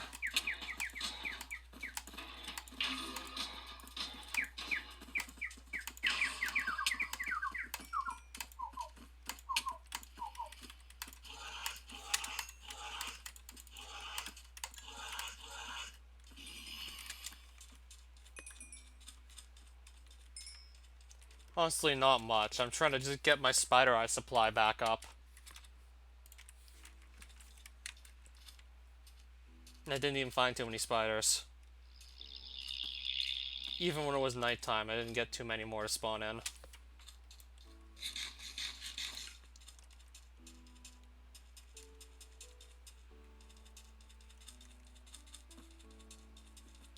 And I also have 66 Hunter from killing mermages and Laborian, so there's that too.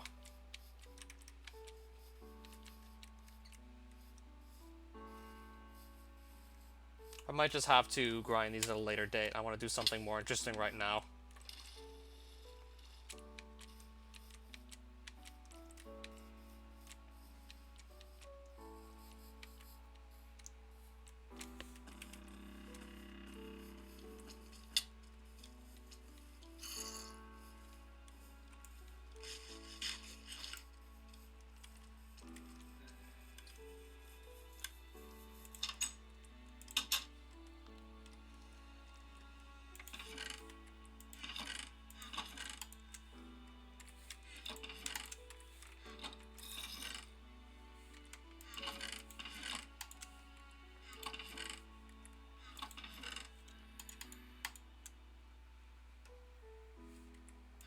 And yes, I do need to just tend to all this loot again, because I got a bunch of random items from all these overworld mobs I killed.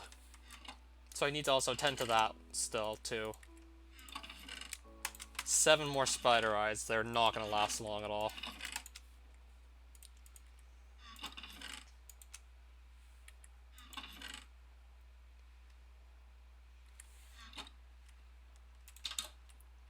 Okay, it looks like my sugar canes are almost ready to be harvested. That plus, I also found another villager who I have not actually unlocked all his trades with yet, and he's a librarian. So I get to look at possibly 2 more enchanted book trades, hoping either one of those will be mending. So it's just going to be a matter of time before those sugar canes are done growing, and then I'll harvest them and just do some more villager trades with librarians.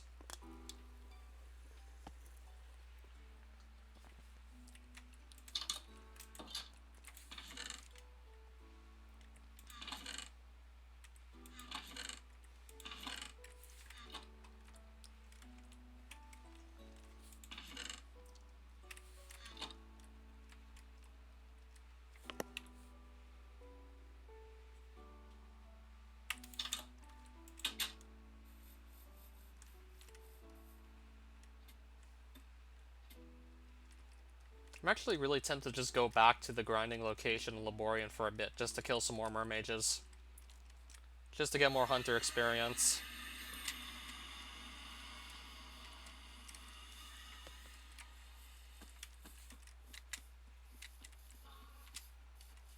Since it's really not a long walk to the nearest aquatic castle.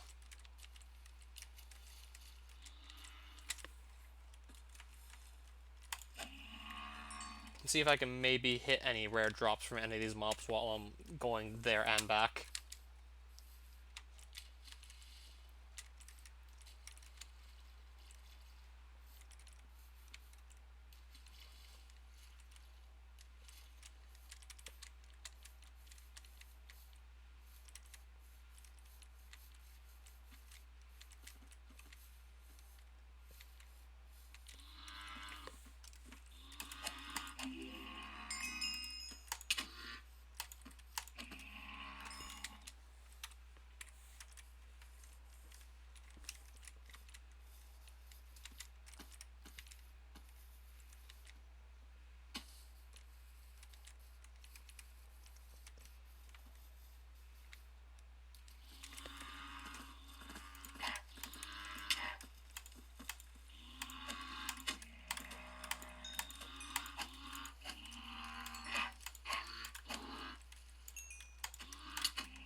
Don't quite remember Laborian. That's because I only briefly went here at about like livestream 47 or 48. Because at the point I came here, there wasn't that much for me to even do. I knew for a fact I was locked out of fighting one of the bosses. In fact, I actually still am locked out of fighting it. I wouldn't say it's that endgamey. You do have to have like either 85 hauling or 30 hunter to get here, if I'm not mistaken. I know 30 hunter is a requirement for sure. And you have to battle Corliss to get here. And obviously win. You have to battle Corliss and win to get here.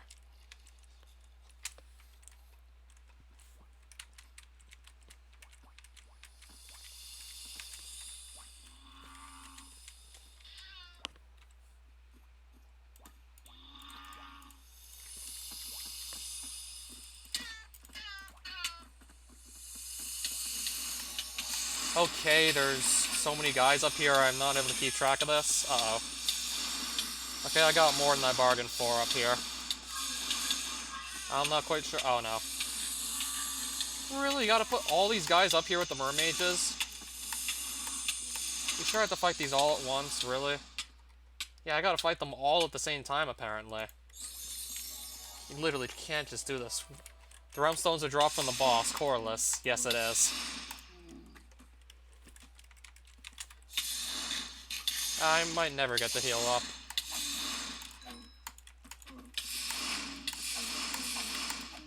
Might be a while before I can stabilize here.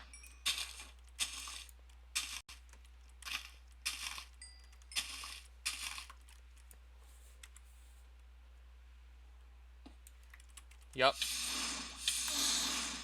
You either get it from doing a lot of hauling, or you kill the boss for it. It's much quicker to just kill the boss for it than to grind hauling all the way up to 85. Which is essentially like what this mod calls fishing. You either grind that for like a really long time, or you just get 130 and then kill Corliss.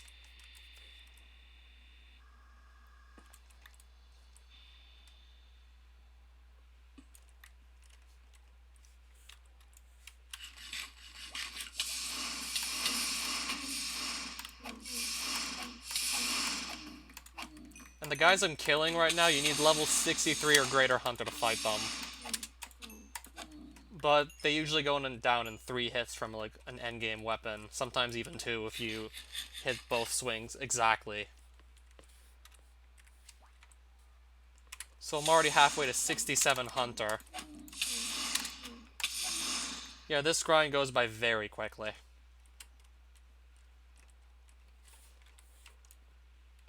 Okay, I'm gonna break some holes in the side here so some light gets in.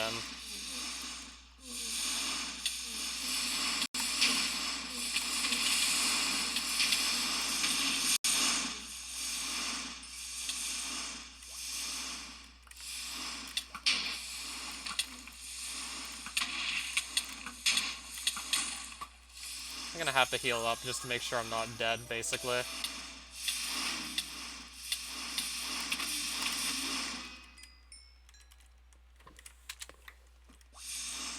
No, they just keep on spawning more and more of them. Honestly, they don't even get that much time to just heal up or do anything else besides just kill these guys so they don't completely take over this floor here.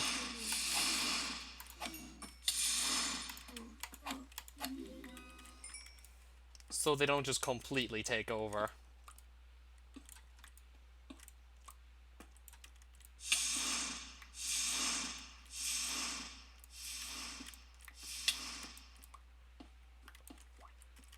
Just to let a bit more light in here.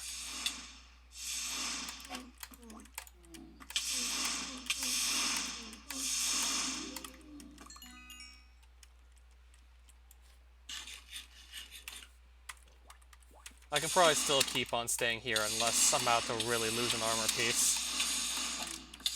Still a ways away from actually being close to losing a piece of armor.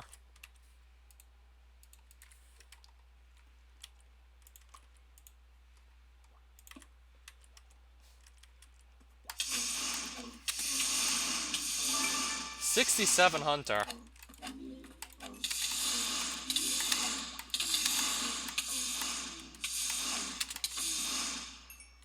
Yeah, in all honesty, the worst of the Hunter grind has to be the early levels. Once you get past those early levels, it actually gets kind of quick. The worst of it has to be just starting out training Hunter. When you're, like, extremely limited as to what you can even kill with that skill. Like, I'm now way past that point.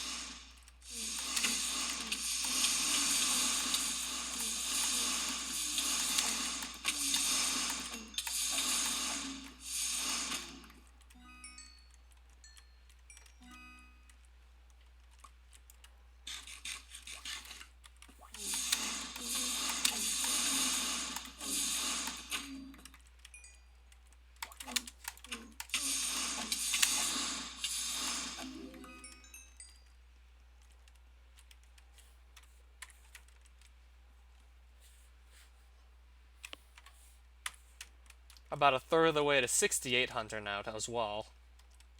Yeah, what else can I say? This whole grind goes by pretty quickly.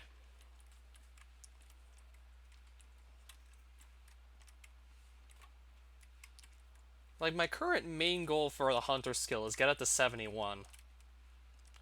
I'll show you what I can actually stand to unlock if I get to 71 Hunter. Like, I'll show you what's at stake to unlock. Like, I can get something incredibly good if I just get to 71 or greater Hunter.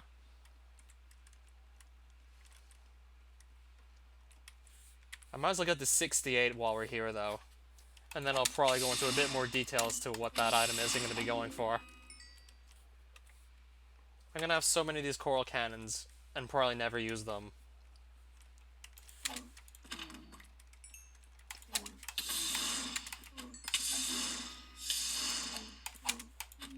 Yeah, I thought SMB3 was like a great game.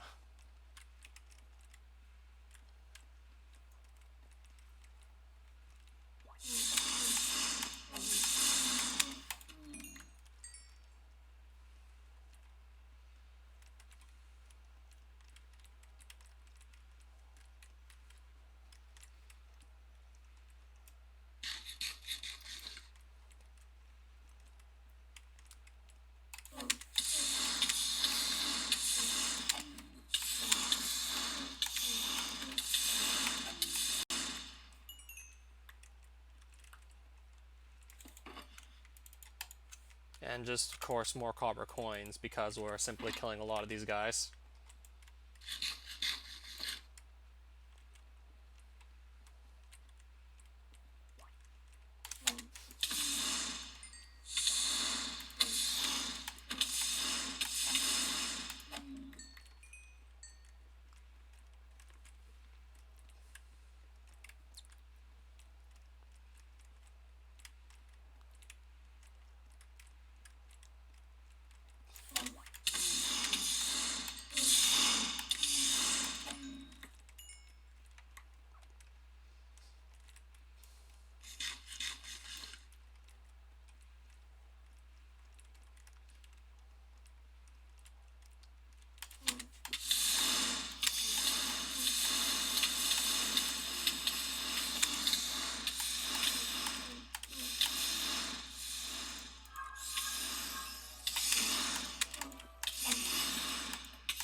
68 Hunter. Alright, so let me show you what it is that I could possibly get. You can buy an item in Lalisha known as the weapon parts.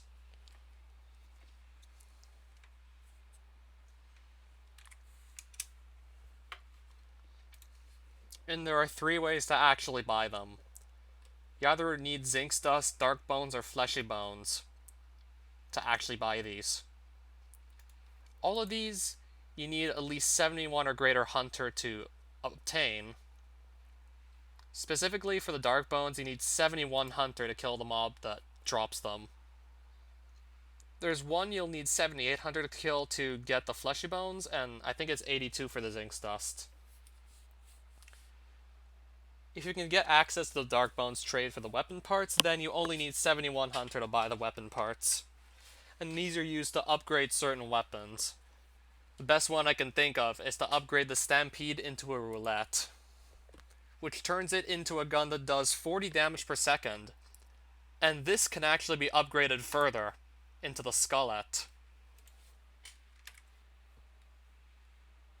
When used, it can fire at a rate of 2.5 shots per second, giving it 42.5 DPS.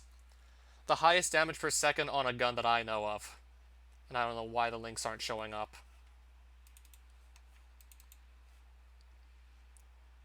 They're not showing up in the stream layout.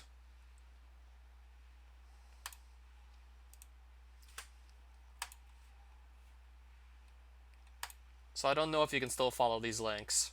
There's one in the Advent of Ascension wiki for weapon parts and one for something called the Skullet.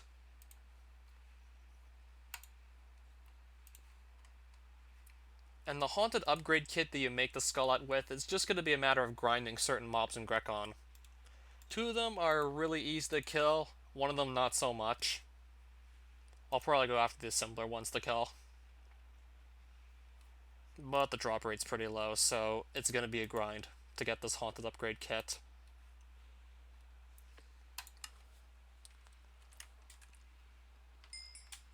So 3 Hunters levels later and I can start going for that. Why can you raise something to the 0 power? Which, if you do, it just makes that number equal to 1. But you can't take the 0th root of a number.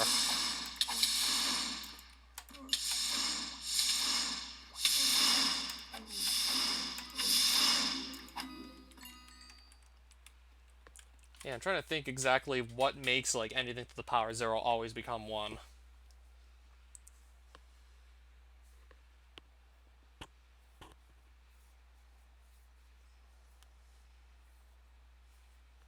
I think it's probably how the curve is drawn for like the exponential function.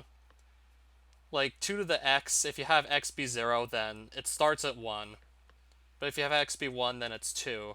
Then it's 4, then 8, so on and so forth. So it actually always starts at 1. And then it basically just gets multiplied by like the constant that it's attached to, the exponent.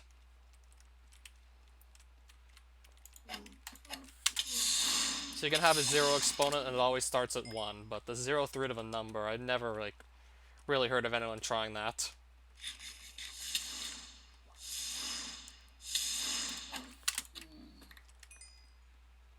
I guess no such function for it might exist.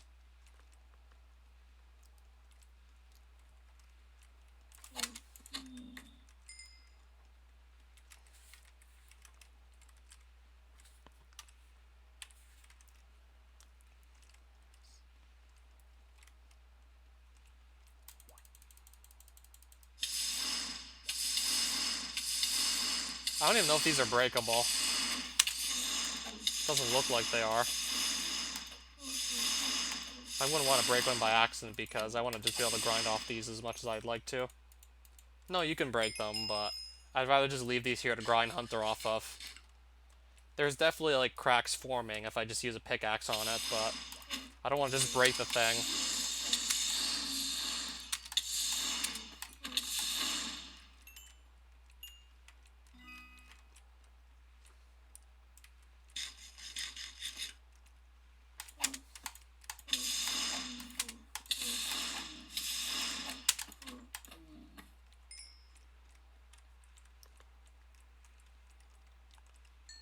I don't know how it would be all real numbers. I never did try to take the 0th root of any number.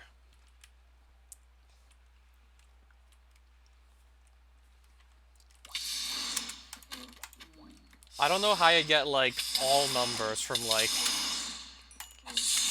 I generally think you're not supposed to get, like, multiple solutions for something like just with one variable. Or something that isn't, like, squared.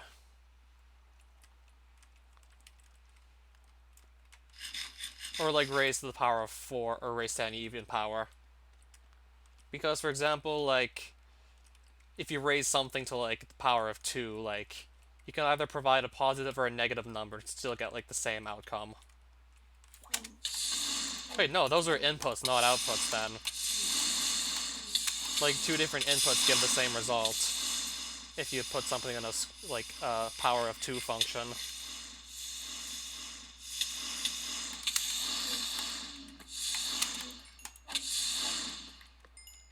Like, 9 squared and negative 9 squared both give 81, but those are both inputs. Like, two inputs lead to the same output, but it's still just one output. Like, you don't get multiple numbers back.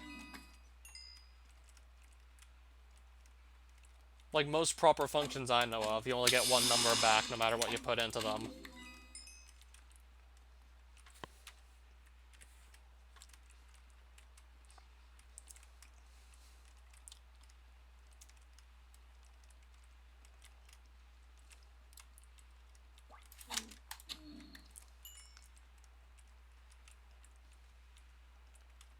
Because square rooting is basically just undoing, like, a power of 2 exponent.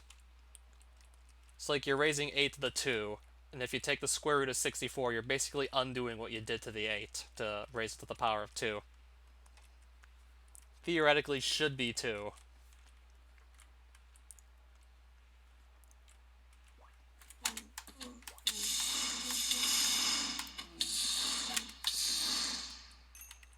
And yes, I did say earlier, anything to the power of 0 is 1. So that's what you're trying to say, like, 0 through to 1 should be all real numbers. I see what you're getting at. But maybe that's why you can't actually take the 0th root of a number.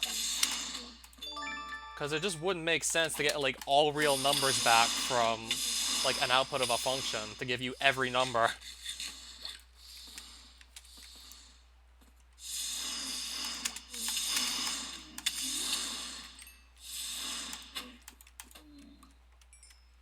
Like, yeah, almost every function I know of in math, you get one answer.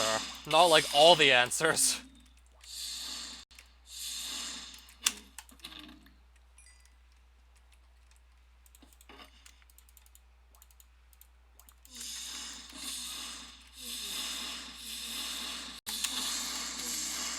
And we also just got 69, Hunter. The sacred number.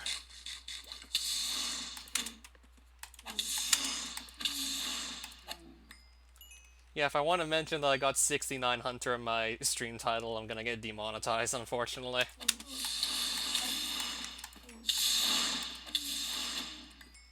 Like, let's say if I tried to monetize, like, 69 Hunter get this stream and put that in the title of the video, then it would be demonetized. Like, I'd have to wait to celebrate, like, when I get 70 Hunter. Now, let's say if I really wanted to put that in the video title, like, the Hunter level I got, I'd have to wait till I get 70, or we get demonetized. Yeah, the algorithm doesn't like the number 69.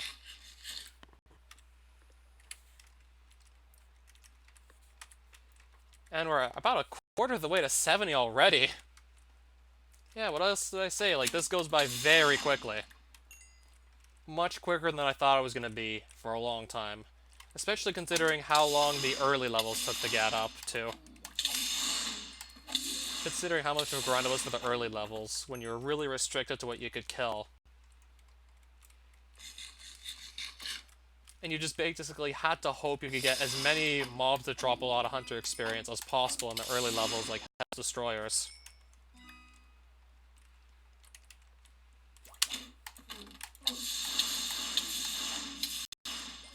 because the magics and the Golbies in the Extreme Hills barely give any experience. And one of them's pretty annoying to fight, especially early game.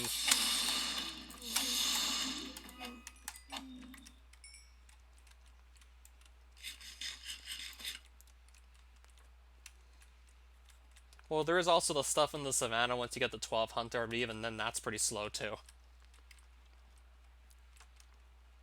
So until you get to about like 30 plus, maybe 35 or 36, you're basically restricted to all the slow methods for Hunter training.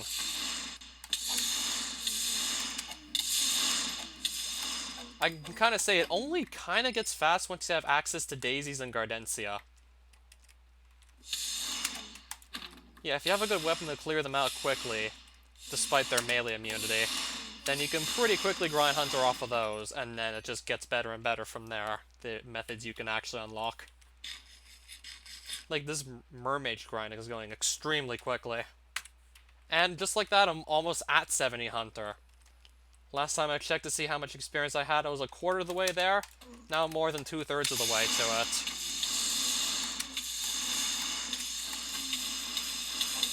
And holy shit, they spawn in a lot of these guys.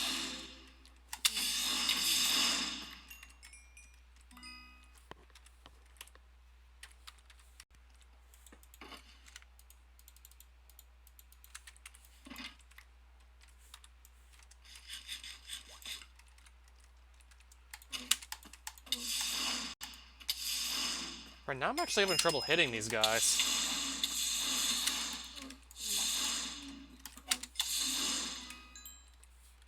Almost there.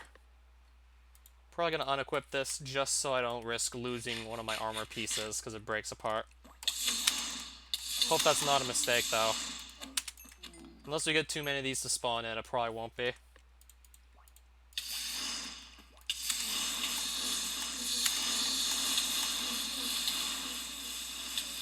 Speaking of, I was wondering why I couldn't even, like, use my staves.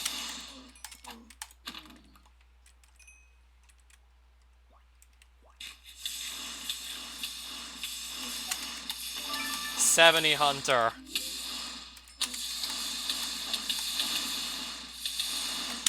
Holy shit, there's a lot of them.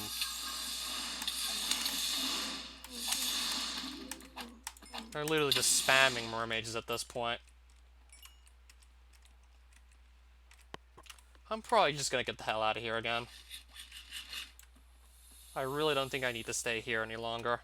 70 Hunter, still extremely good. So let's put our loot away. And just get ready to leave with 70 Hunter. I could maybe stay to get more and more level if I just kept my helmet off, because I don't want it to break as I'm grinding the experience out, but... Should I stay for 71 Hunter? I think I can do it.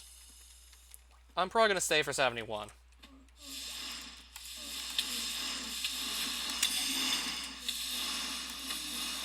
Might be able to do this.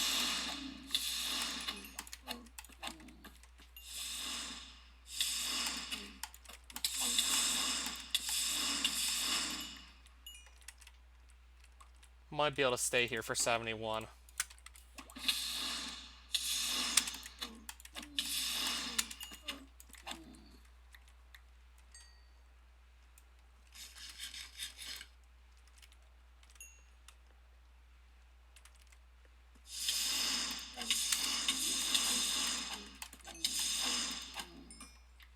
Though if I really decide to just go through with it like this, I might actually have to rely on innervation drops at this point. Because these guys are hitting pretty damn hard. Either rely on innervation drops or use my staffs to just heal up.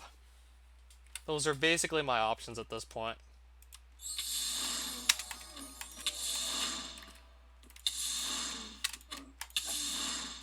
Or just simply come back here when I'm better equipped. But I'd rather just stay here and get the 71 Hunters since we're so close to it.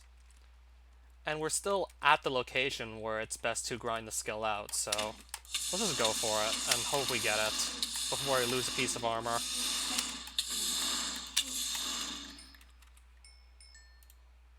Screw it, we're taking the boots off too.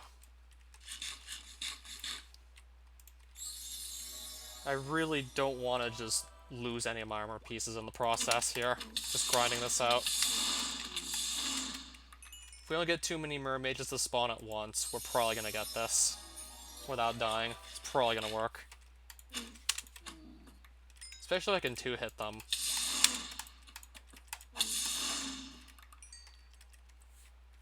Yeah, we're halfway there now.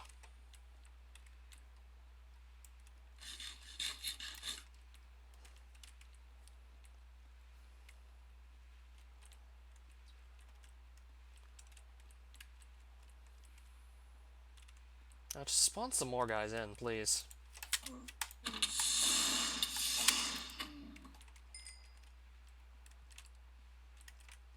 Man, I feel like it just moves so slow without the speed armor on. Oh shit, they're really, really draining me hard now.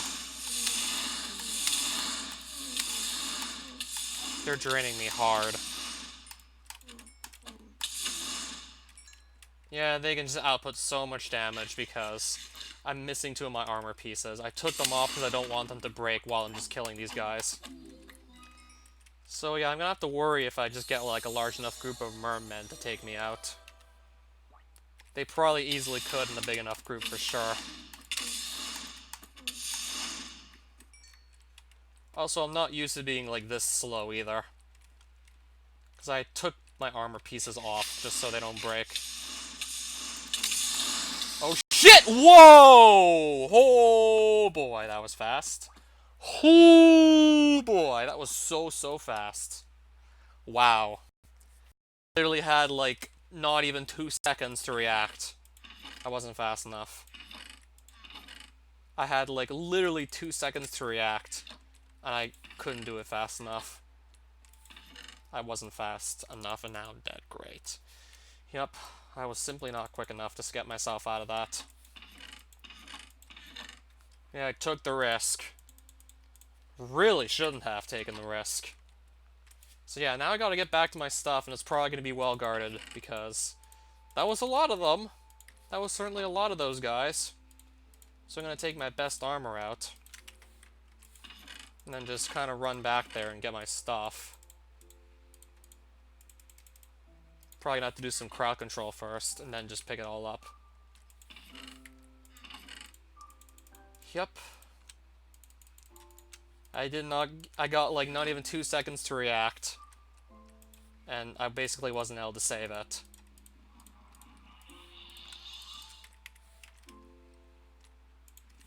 Yeah, doing that with only 2 armor pieces is not a good idea. Definitely one of my stupider plays so far in this series. I mean, I was so close to 71 Hunter, come on. I really thought I was gonna actually be able to do that without having to make, like, a second trip, but... now we definitely have to make this trip back. So I guess we'll repair the armor so I have something to use, and then I have to just simply run back to that aquatic castle. I'm not gonna bring the harvester sword, well, I can at least bring this and this as backup weapons. Definitely gonna bring some food, so I can actually just heal up. I don't think I need, like, healing staffs that badly. Unless it gets really bad up there. If it does, I could actually just retreat.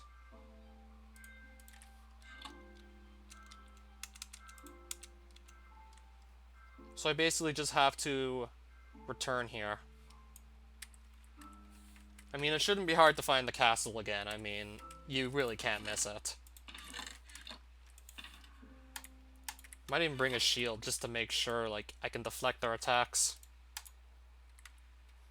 I'll probably just go like this. I really shouldn't need that much more to deal with the guys in the castle.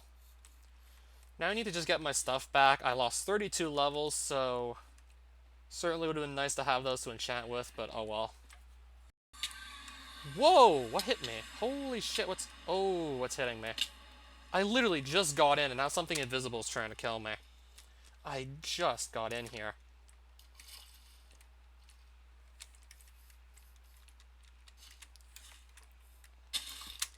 And yeah, now we need to basically navigate around all this stuff. Now I gotta get back to that castle. So, yeah, let me back to that castle, please. If I can get through... Yeah, I'm moving a lot slower because I'm not equipped with speed armor.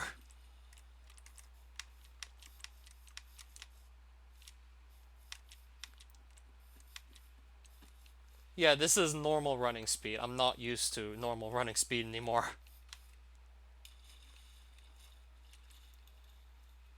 Like, it's just way slower than having speed 2. Like, speed 2, I think that's 40% faster than, like, normal speed. So yeah, it's a massive difference.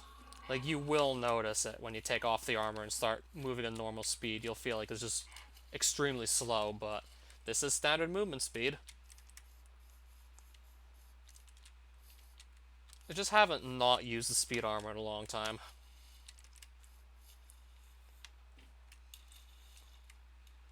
Alright, so I'm gonna hope that the room isn't completely crowded.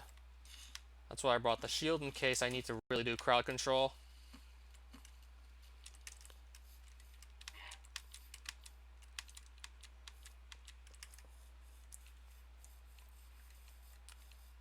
Okay, nice. I'm gonna get a little speed boost to get back there sooner. In fact, we're probably not even that far away from the castle at this point. We're actually getting pretty close. In fact, I see it! But I'm gonna have to pick off a bunch of mermaids before I can get my stuff back, most likely. I'm gonna have to kind of just do some crowd control. Well, we got almost 2/3 of the way to 7100 before we took that death. Likely we can just finish off the grind once we get our stuff back. Should we do it successfully, that is. Alright, so how many mermages are actually active in this castle now, guarding my stuff? Like, how many are we gonna have to deal with at once?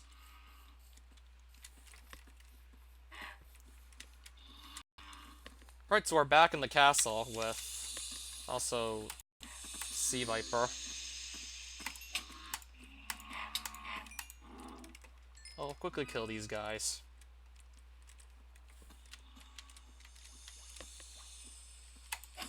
I'll just take them out too, I guess.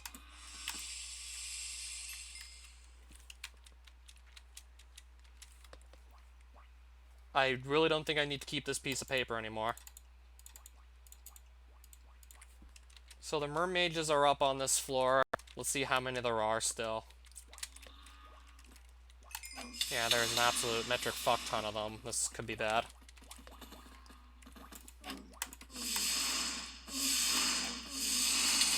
Let's hope they just start getting a little too busy killing each other. It looks like they're trying to just take each other out, which is great. Makes my job easy. Well, if I have to, I can just use my shield to stay alive a bit longer. Alright, it looks like I got the crowd controlled.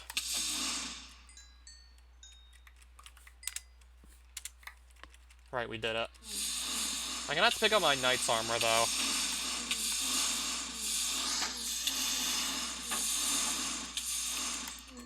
As soon as I can just clear the screen of mermaids, I'll do that.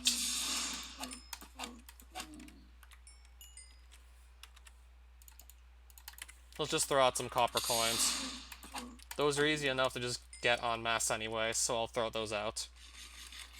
Well, we actually got our stuff back very easily. Where did this thing come from?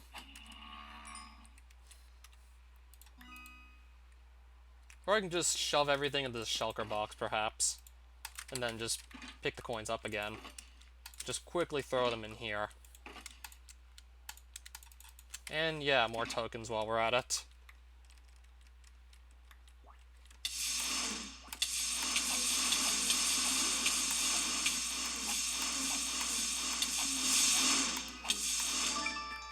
Yep, 71 Hunter, but I actually had to die for it. Because I tried to just get it all in the same trip, and I actually took off some armor pieces to not risk losing them, and I actually died in the process.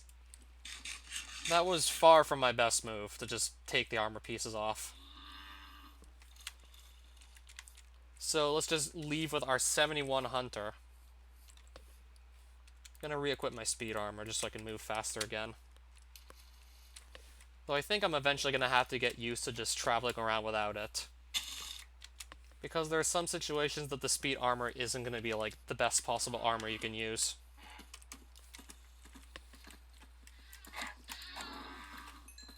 Like, I remember Lunaless still has this mob that explodes, it can hit you for a lot of damage, and you can actually nullify all of it with explosion-resistant armor. So that's probably one example I can think of where you don't necessarily want to use speed armor over any other armor type. But speed armor just works in so many situations, probably way more than situations it won't work in.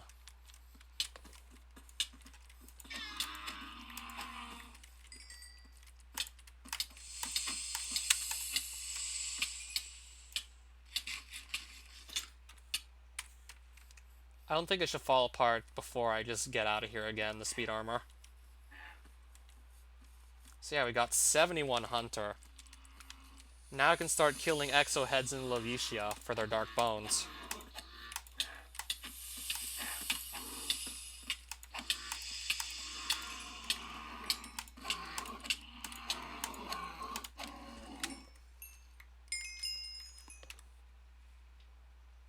Friggin' 9 Coral Cannons. Fucking 9 of them. And honestly, I'm not even gonna use them. I especially would need to keep 9 of them unless they're really that good, but I doubt they'll be like that good.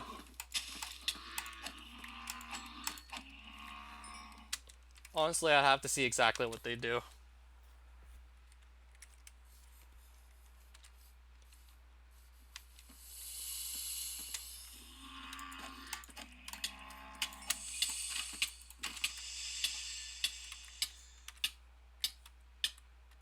Yeah, the poison just drains you really quickly.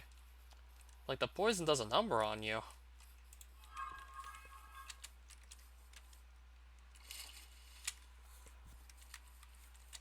So that's something you have to be wary of, especially if your gear isn't that good.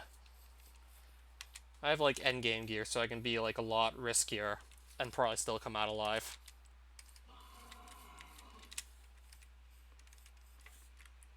Or do you agree with my proposal that the 0th root of 1 is all real numbers? It certainly makes sense as to how you're actually coming to that conclusion, but I'm just thinking that every function I know, if you actually regard the rules for functions, you should only get one output, not like all the outputs.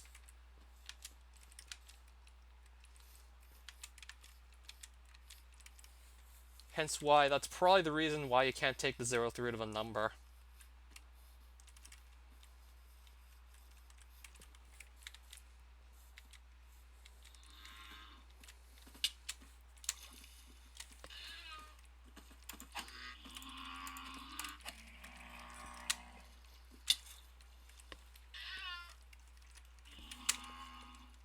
Okay, why am I going east now? Better yet, why can't I go west?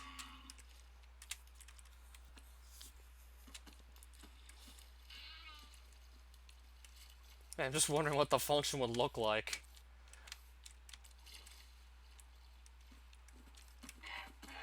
Let's say if you could, what would the graph look like?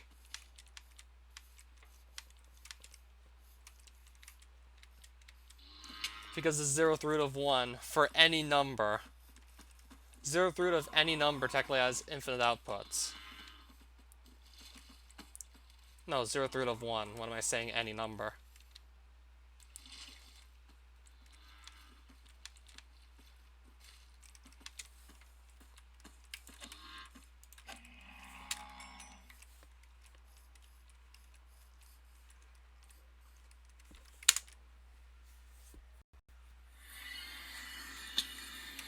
Alright, so we did it.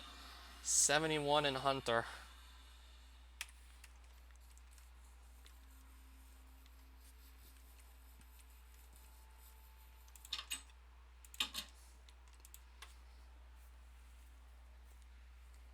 Or maybe the entire graph would be shaded to indicate that for every input every possible input you get every number, so it will be like a vertical line for every x.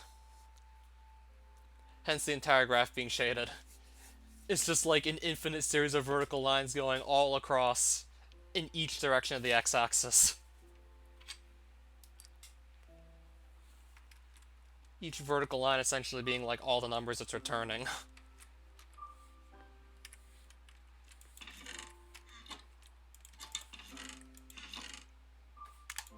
So it wouldn't be like a line to represent the function, it would just all be like colored in the graph.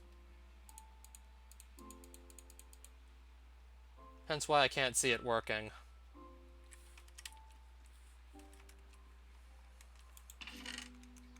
Okay, I guess I'm gonna put away all my stuff that I recently attained.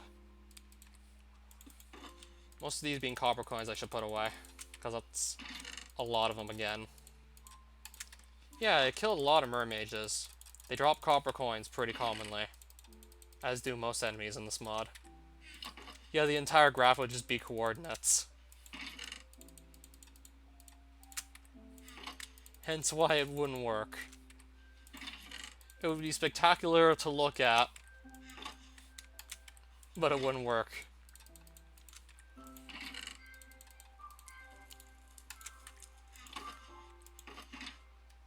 And there's more tokens, which is definitely going to be ideal for actually playing the Lotto and Laborian. I'm already going to have most of the tokens I need, so I won't have to really grind for more unless I get unlucky with trying to win the prizes. Yeah, 4 stacks of 64 tokens and then some. Almost all from killing mermages.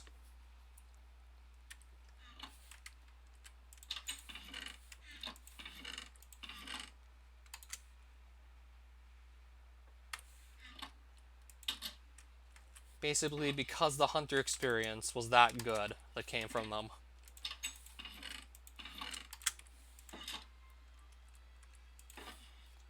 Theoretically possible, but not to make a function out of it. It would basically look like what you just said, I assume. That for every possible value you put in, you just get like all the real numbers as output.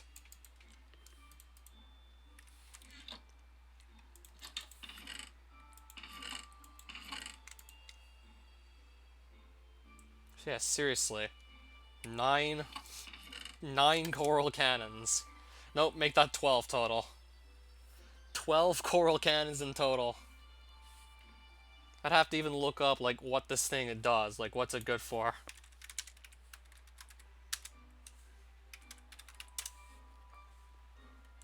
What does this thing do? The coral cannon. Heals the holder for half a heart on hit. It can do, like, almost 16 damage per second. Deals more damage to armored enemies.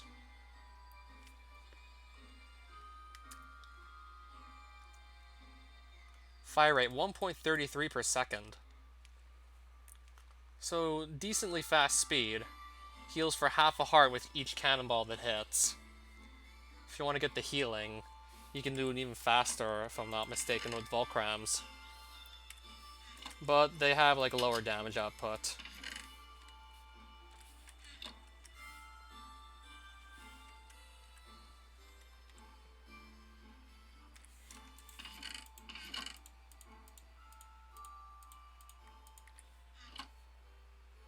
Yeah, I'm really gonna have to repair these. Again, I'm gonna need to repair those things. They're just about to fall apart.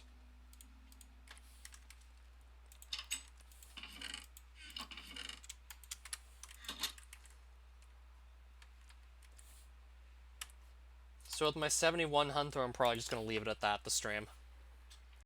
Maybe next stream I could go hunt down the Exo Heads in Lilicia and start grinding out the Dark Bones.